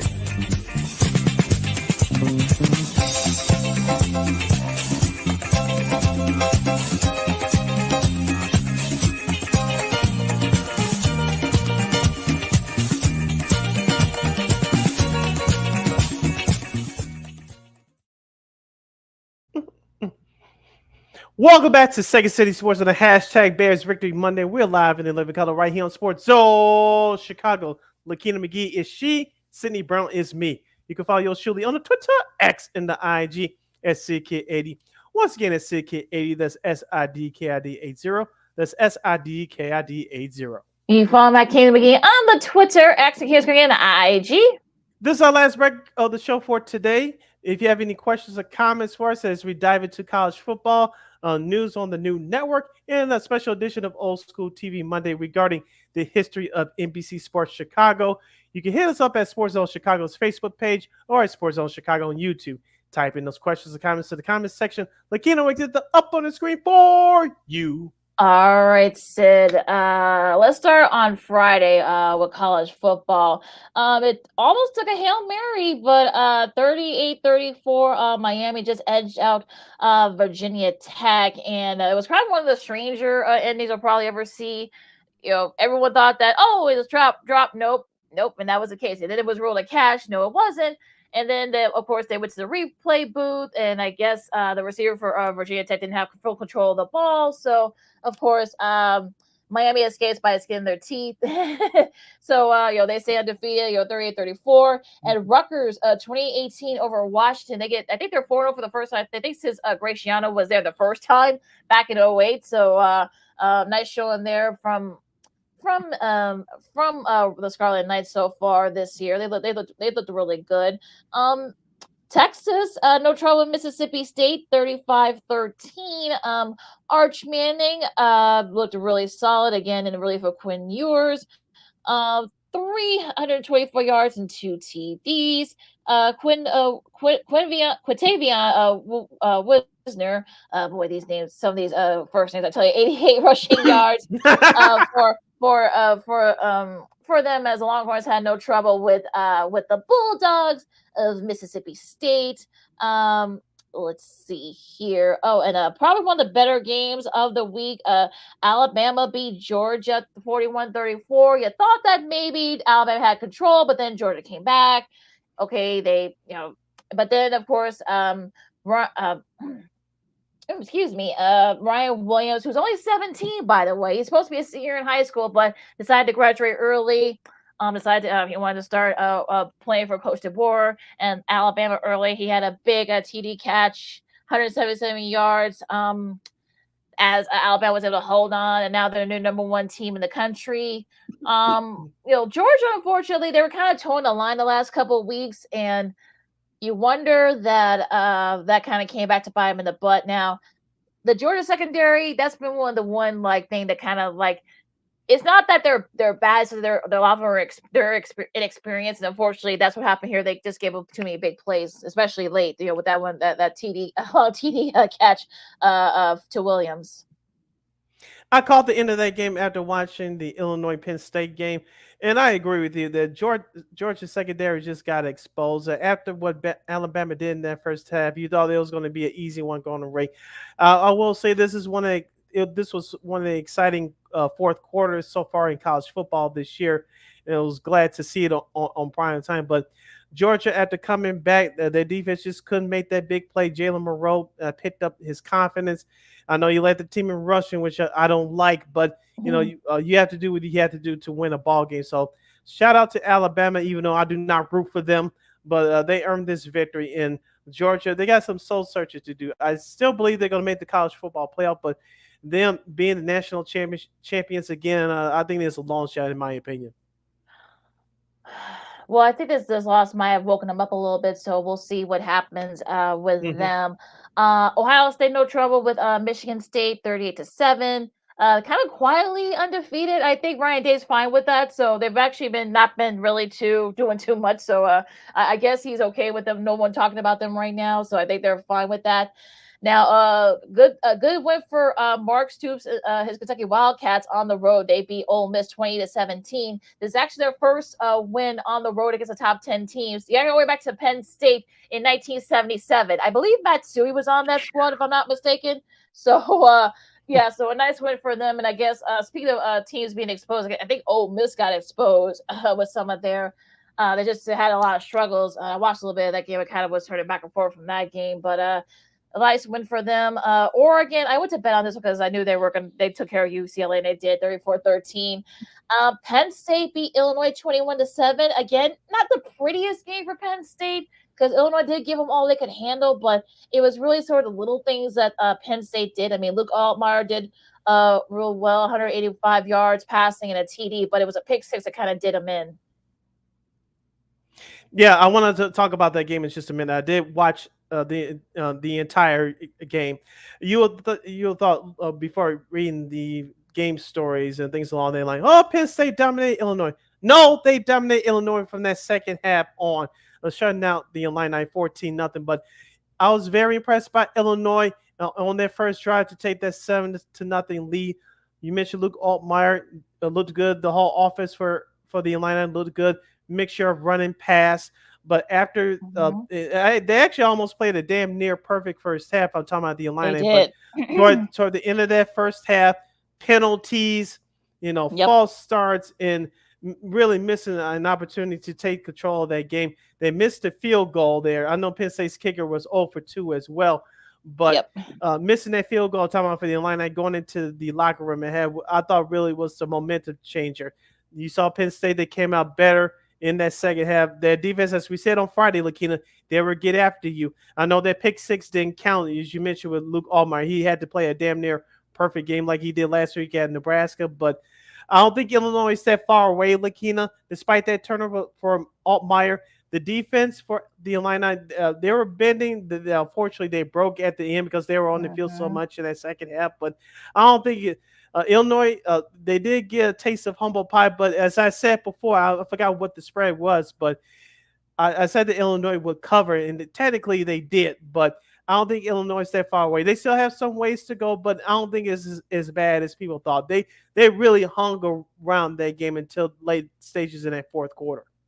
Yeah, I mean, it's not like Penn State dominated Illinois. I mean, No. I watched a little bit of that game too, and I think, look, they kept it with it for a little bit, but it was just that the more talented team won in the end, and I think that was really kind of like the thing there. And unfortunately, that interception from Altmaier did not help much. So, but we'll see. I think Illinois will be okay. I think they will win enough to get into a bowl game, so I'm not worried about them about that. So they can learn from this loss, and hopefully they can get even better as we go straight. And they're still in the top 25, so which is still a that's good all thing. you can ask for. That's all you can ask for if you're an Illinois fan.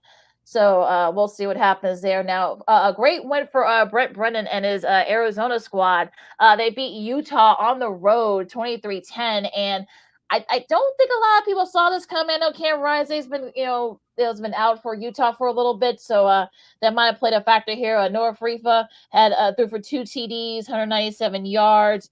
But I think Isaac Wilson did what he could, but it just didn't really have it, and had 2 interceptions. I believe one of them was a pick six, if I'm not mistaken, for Arizona. But the Arizona defense is actually really good, probably one of the better defenses in the country. I remember we had Nick King on from Fox over there in Arizona, and he even said that Arizona could perhaps maybe surprise some folks, and they certainly did on Saturday. Yeah, shout out to them for getting a big win on the road. I know Utah's been knocking at the door as being one of those top teams to get into the college football playoff. Now this year the field is expanded, so this is definitely a stunner for sure. We'll see how Utah bounces back, and let's see if Arizona can keep up that momentum as well. As we'll talk about later, one team that had a stunning upset, they struggled their last 2 games. If you look in our backyard, we'll talk about that team in just a minute. Michigan held off Minnesota 27-24. Like I said, I don't think they're going to be like that Michigan squad we saw last year, but I think they could definitely give us teams some fits. So we'll see what happens with that squad there in Michigan. USC with a nice bounce back win against Wisconsin. They were actually down early on, but they got the juices going. They turned up the Jets, and they were able to beat Wisconsin pretty handily. LSU no trouble with South Alabama. Notre Dame held off Louisville. Okay, but I'll give Notre Dame some credit here. Look, they were right there. It was the defense that kind of helped Notre Dame out, and look, they were able to hold off a really good Louisville squad. So there, I said something nice. See, Christy? And Notre Dame scored 21 unanswered points, which really helped them because their offense struggled in that second half. But like you said, the defense of the Irish really bailed them out there. Yep. And Clemson no trouble with Stanford and ACC play. Yes, that's still weird for me to say. Iowa State no trouble with Houston. K-State outdueled Oklahoma State. Talking about a game that Oklahoma and Auburn and SEC, that's still weird for me seeing them play in the SEC, but again, I digress. But yeah, I mean, Oklahoma was actually down a little bit. They were struggling early on in the first half. I know they lost some guys due to injury. I know Michael Hawkins Jr. is a true freshman, so you got to think this is going to be his first. Bryant Denny Stadium is not. I should say Jordan Hare Stadium is not for the faint of heart, especially as a freshman quarterback. But he sailed in pretty well. It was actually Kip Lewis's pick six that sealed that win for Oklahoma, and a nice win on the road. Yeah, J.J. Hester, the star wide receiver for OU, stepped up 3 catches for 86 yards. And, of course, on the flip side, Jarquez Hunter for Auburn, 17 carries for 97 yards. You mentioned Oklahoma. They woke up in the fourth quarter outscoring Auburn 17-7. After Oklahoma got embarrassed last week at home last Saturday night against Tennessee, big win on the road against a tough team in the SEC. Yeah, nice win for Oklahoma there. Nice win for BYU on the road. They held off Baylor 34-20. Texas A&M, they also held off Arkansas. Boise State beat Wazoo. And a name for you guys to watch out for as we're going to the Heisman race. I know we're going to talk about another Heisman guy in a second, but Ashton Genty, he's the running back for Boise State. He had 259 yards and 4 TDs, and I think he leads the FBS in rushing yards so far. So I think he might be a name to look out for going into the Heisman. We're only about a quarter way through the season, so we still got a ways to go. But he's a name that you guys should be thinking about if you haven't already. His name is Ashton Genty, and he's from Boise State, and these are the reasons why Boise State is 3-1 right now, so we'll see if we can keep it up. Let's go back to locally college football. No, Northwestern had the week off, but Northern Illinois, the Huskies, they lose another tough one, but this time on the road to NC State 24-17. I had the chance to watch the end of that game on WGN locally here in Chicago. It was part of the CW, and I know a couple of big guys on the Wolfpack defensively were missing. Northern Illinois, they tried their hardest, but they just couldn't get over a hump. If you with young teams like that, you really start to wonder if doubt is starting to creep in with them. And I know Tom Brennan was talking about during the broadcast that a couple of them were upset that they weren't in the top 25, even though they lost a tough one against Buffalo at home last week. Now you're 2-2. 2-2. I was like, I get it. If you use that for motivation, I get it, but don't put that out there. Just put that energy into your work and you'll be fine. I think this NIU team will still be fine, but they got to get over it mentally, losing heartbreakers in back-to-back weeks.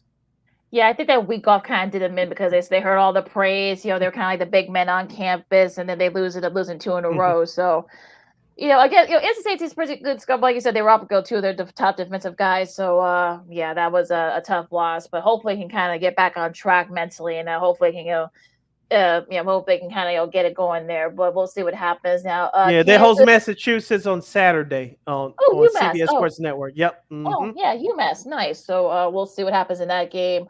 TCU beat Kansas. I know Kansas fans are probably wondering, like, okay, when does basketball season start now? I'm sure.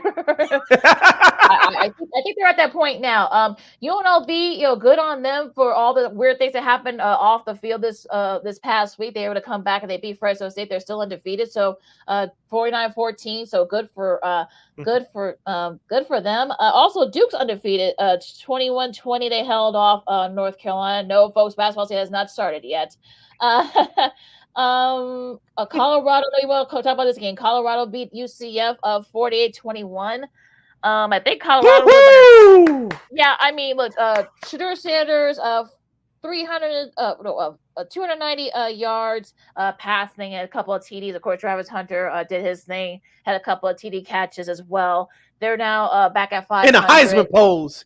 yeah, very, very, I think Cordell Stewart, did that years ago when he won. But it'll be interesting to see if Colorado can keep it up.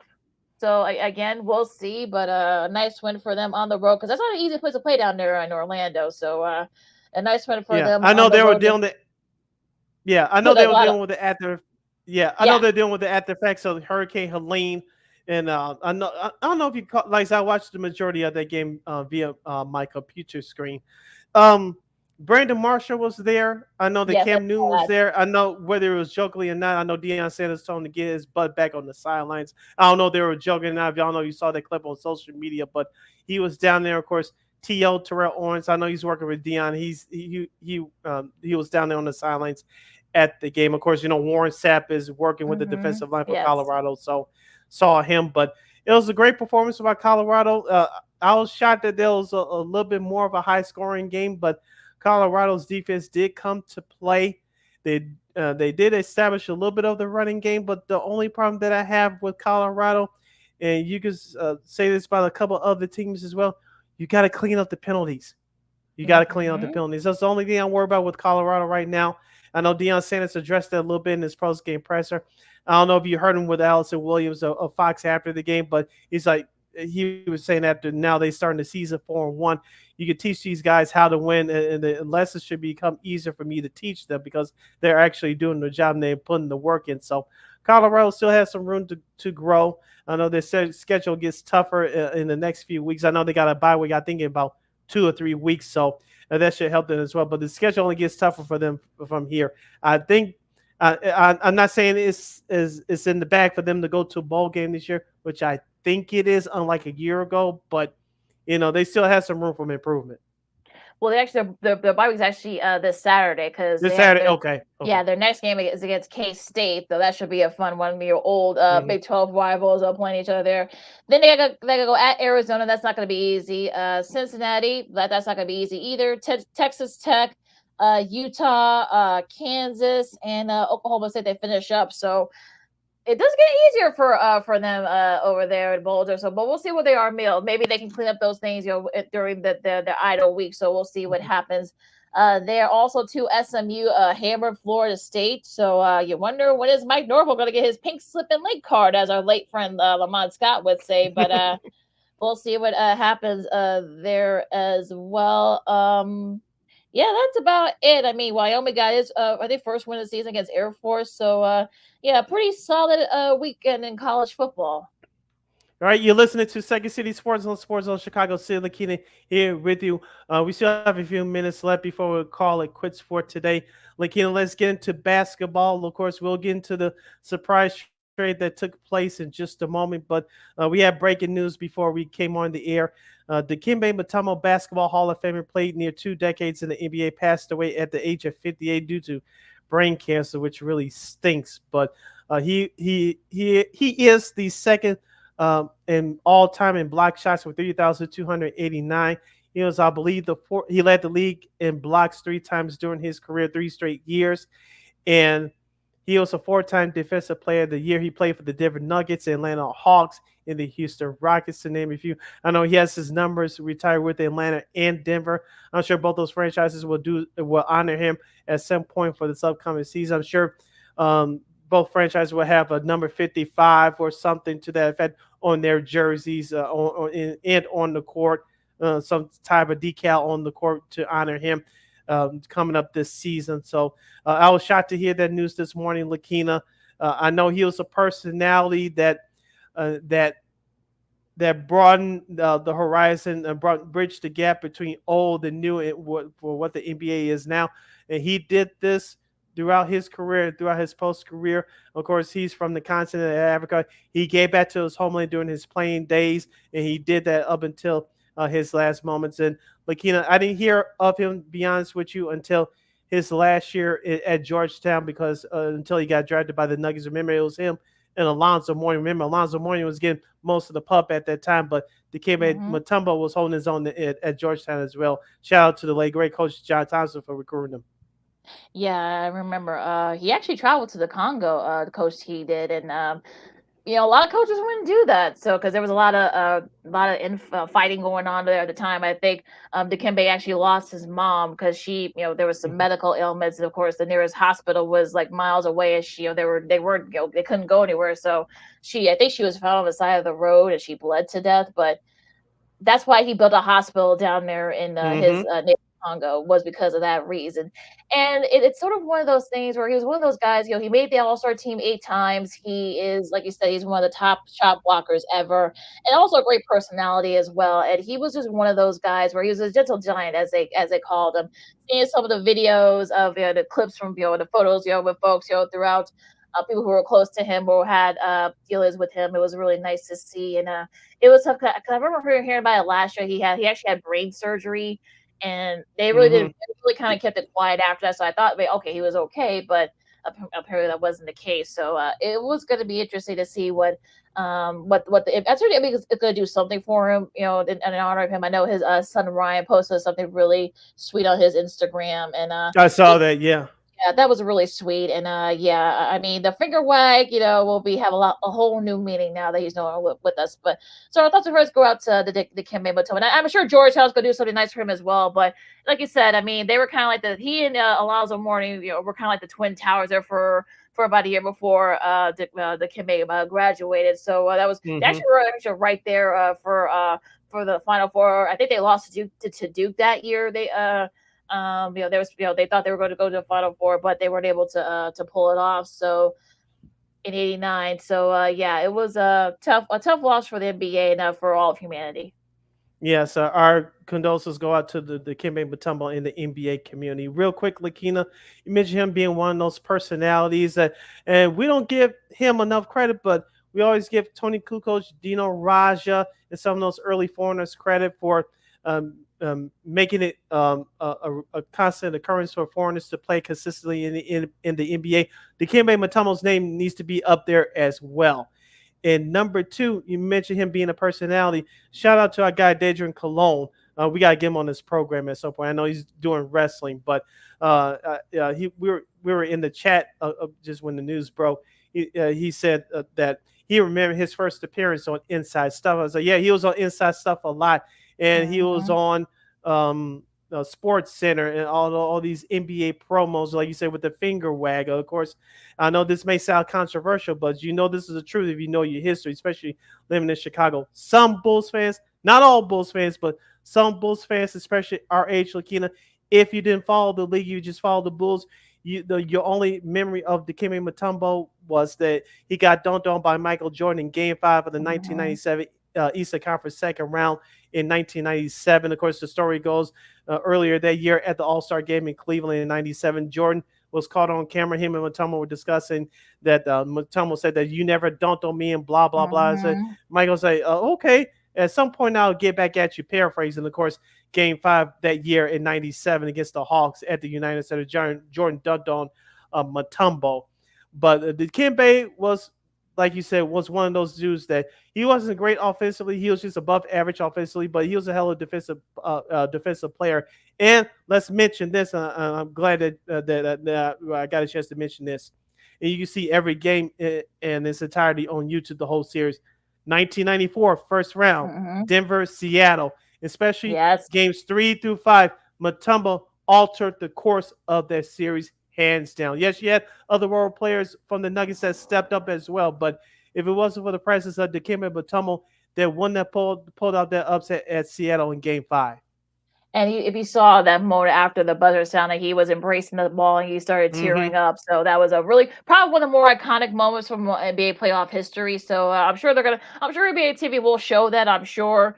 Either I'm sure if not later on tonight, but I'm sure sometime this week. That was probably one of the more poignant moments and probably one of the most sweetest moments from the playoffs ever in history. That I think they'll find a way to put that in there. I think. During the playoffs, going into this season coming up. I think that's probably one of the more iconic moments for there. So our thoughts and prayers go out to NBA, basketball legend Dikembe Mutombo, Hall of Famer, who passed away earlier this morning. Our thoughts and prayers go out to him, his family, and all his college and pro teammates, and all the people who knew him. All right. You listen to Second City Sports on Sports Zone Chicago City. Lakina here with you. All right, Lakina. I'm going to call an audible here. And this is the time that we do Old School TV Monday, but we're going to do this in kind of a new breaking news fashion, going down memory lane a little bit. You'll start off with the breaking news from the new Chicago Sports Network. It looks like we're starting to learn about their daily lineup programming. Tell us about it. Yeah, this is coming from I first saw this on from John Greenberg, of course, who does a great job with The Athletic. I got that from him this morning, but I also got this from Jeff Akers, of course, who does a great job with the Sun Times, their media, the media reporter there. And let me see if I can get this here. Now they're actually going to be doing some that new CHSN network that'll be launching midnight tonight after 12:01 tonight. Well, 5 o'clock tomorrow afternoon. Well, technically, but yeah, 5 o'clock. But they're going to be showing some new 3 nightly shows. There's one show will be called the Chicago League, covering the full Chicago sports scene. Then you got another show, the Big College Football Show, which will be hosted by listen to this, Sid. Former All Big Ten tight end from Michigan, Jake Butts, and Mhm. also to Joshua Perry, who is a former All Big Ten corner from Ohio State. That should be interesting. You got a Michigan guy and an Ohio State guy. That should be interesting. And there'll be a big pro football studio show, which will and that show will be led by David Hall, of course, NBC Chicago Sports anchor reporter Ruthie Polinsky. It'll focus on the Bears, the NFC North, and the NFL at large. They also have some podcasts, the best moments and some other stuff. I'm sure they're gonna have more stuff too as it goes on. So, Sid, what do you think? I mean, this is not a bad start for this squad. I know they're gonna need to do more, but I'm glad they're seeing that they're gonna have to have some NFL content or Bears content, especially because that's still look. You can't go buy Bulls, Blackhawks, and White Sox when two of those teams are gonna go with the rebuild process. So you're gonna need to get the NFL talk going. I think. Yeah, I'm glad that we talked about this for the last few months, leading up to its debut, which will happen tomorrow. For those of you watching live on YouTube, you cannot go with sports content in this town without talking about the Bears, whether they do good or whether they do bad. People care about the Bears, and I'm glad they're launching this Bears / NFL content show right away, and I'm happy for that. And congratulations to those people that are going to start off on that show. But I want to talk about the Chicago Sports League for a minute, Lakina. Of course, we don't know what it's going to be because it hasn't debuted yet. But Brooke Fletcher, who used to host the rally on Bally Sports and Watch Stadium, knows she's the she's one of the Big Ten networks of silent reporters during the football season. She does great work. But I'm proud of our guy. We know him for almost a decade now, Lakina, where he was getting it going. Cameron Smith. Used to do the betting show on there, which aired locally here on Marquee. I know that show's no longer, but we've been knowing him for years. Of course, he played college basketball at Southern Illinois, and of course he's been grinding it for a long time, for the last 15 years. I saw his posts from his Instagram and Twitter X accounts, and he's going to do a great job. Him and Brooke are going to do a great job. Of course, they're going to have various guests. I wonder if it's going to be a mix of what they used to do at the rally. I'm not saying it's going to be like Chicago Tribune Live, but it's probably going to be what they did at the rally. But it's going to be a half-hour show. They're going to bring on guests and have some fun segments, and both of those two talents are going to do a great job. Yeah, I can't wait for it. Yeah, they have a nice camaraderie because they have worked together before. So this should be old hands for them. And I think, look, I think when you're watching a network, you want to have names that people that especially a regional network, you want to have names that people know and love. So that way you can kind of sell to the people, sell to the advertisers, especially, and then you can kind of build from there.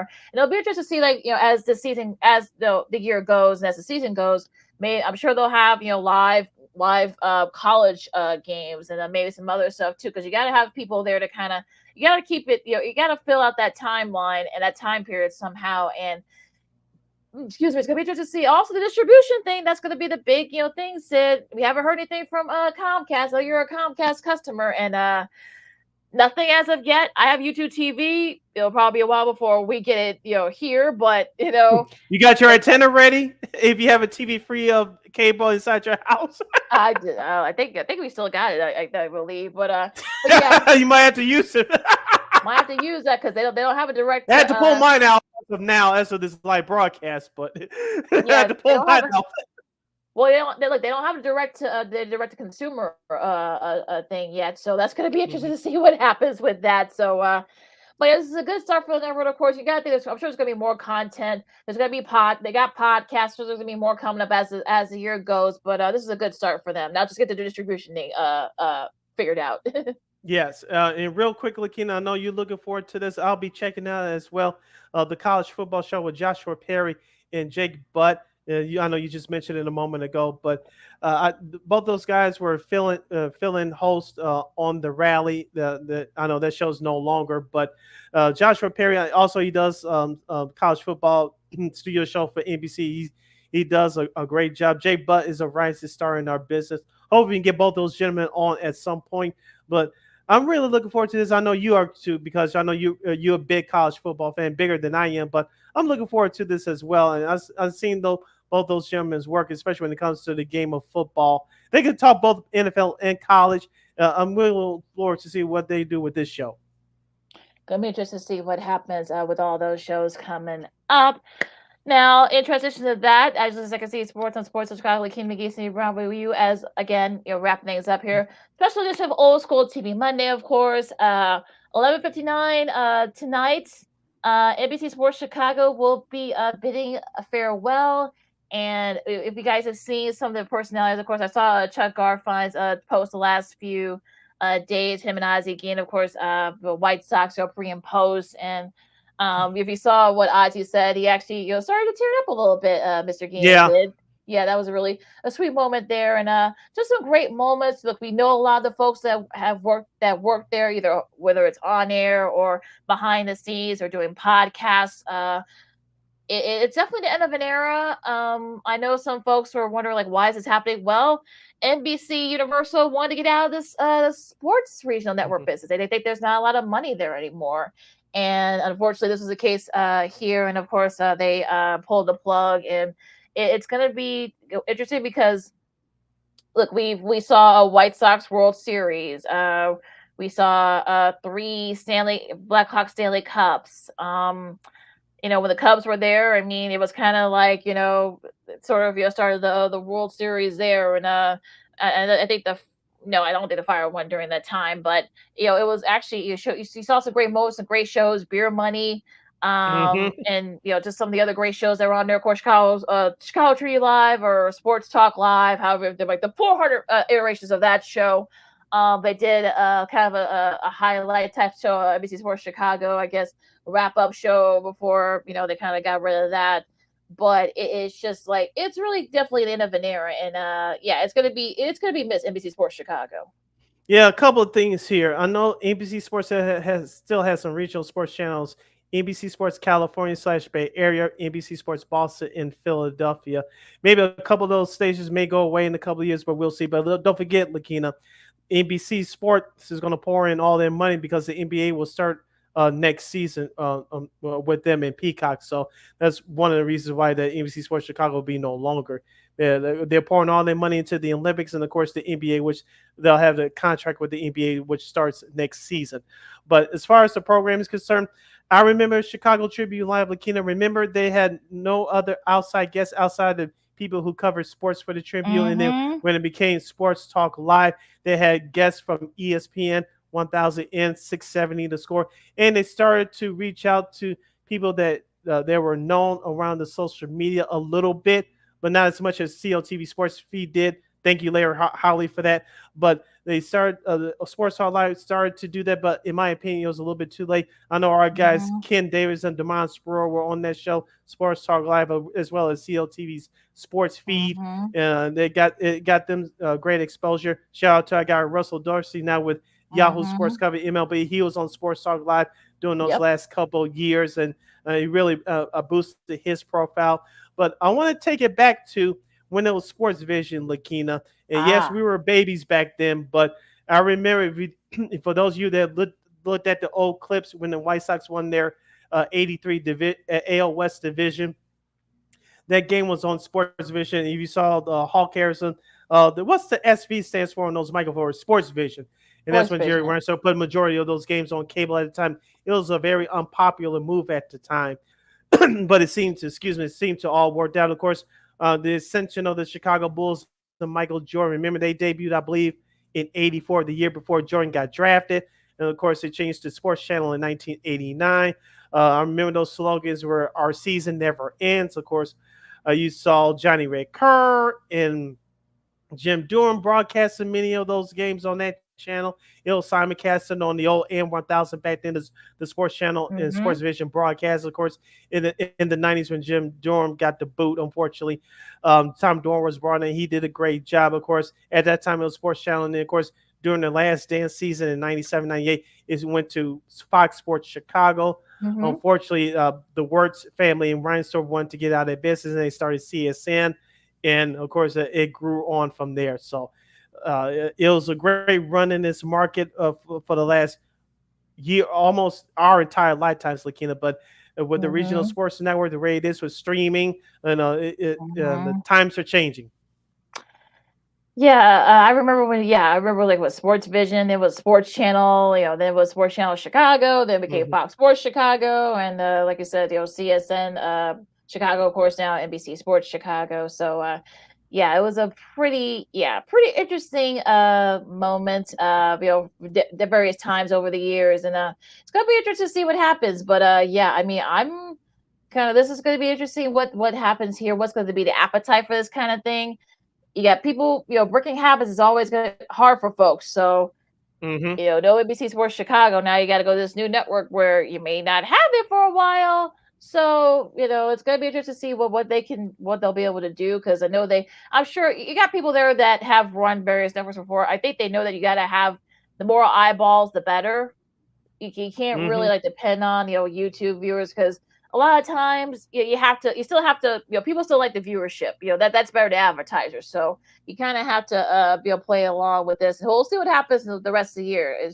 They got some great programming. I'm sure it's going to be more coming up as the months go on, but this is a nice start. But we got to get the distribution part going. But ABC Sports Chicago, like I said, we know a lot of people that have worked there over the years, and just a really and people have they've all shared their moments over the years of being in that network, and definitely end of an era. But it's of course it's sort of like the sports business as a whole. I mean, on television, especially regionally, it's been tough the last few years, especially after the pandemic.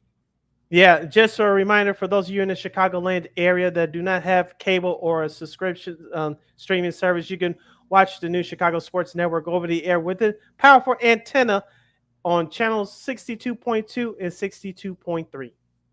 So as we wrap things up here, Old School TV Monday, as we salute the end of NBC Sports Chicago, and it's all facilitations as we get into this new era with CHSN. Job well done, guys.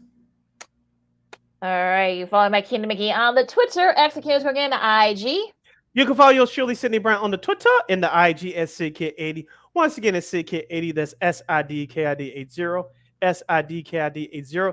Be sure to download that Sports Zone Chicago app wherever you get your apps. Follow Sports Zone Chicago on all social media platforms. Please subscribe to our podcast. We are located at War Media Podcast. That's WARR Media, PODCASTS. We are located on all podcast platforms, including the iHeartRadio app.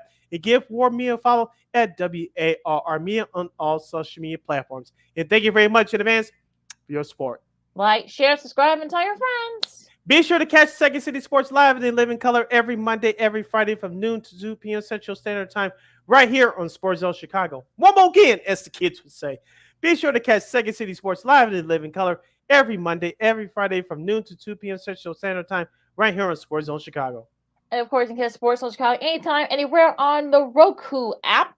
Whatever device you have, just go on the Roku app Play Store, wherever you get your apps. Type in Sports Zone Chicago. You can catch our replays of our show, Sean and Maya, the Smoke Fellas, What's Up Cousin, a whole lot more. You can catch Sports Zone Chicago anytime, anywhere on Roku TV. And we will provide. We'll see if you're the WA playoffs. We'll see if New York and Minnesota could wrap up their series tomorrow night. Both those games will be on ESPN2. Also, too, of course, you got the NBA, the MLB playoffs going on right now. Just a quick update. The Braves are now up 3-1. Of course, the Mets are threatening again. So we'll see what happens in that second doubleheader. We'll see if they do that thing that we thought we were going to do earlier, but and a whole lot more. We'll warm up it as we get into. We'll preview more. We'll get more into depth into the NLDS series later on this week, as well as week 6 of college football and the Bears game against the Panthers. But with that said, though, be safe out there. If you can help out those affected by Hurricane Helene, if you can, go to the American Red Cross and so much more. So, and the Blackhawks start play later on this week, so that should be interesting as well. For said, I'm like Kansas with Second City Sports on Sports of Chicago, and we'll see you guys Friday. The Bears, holla!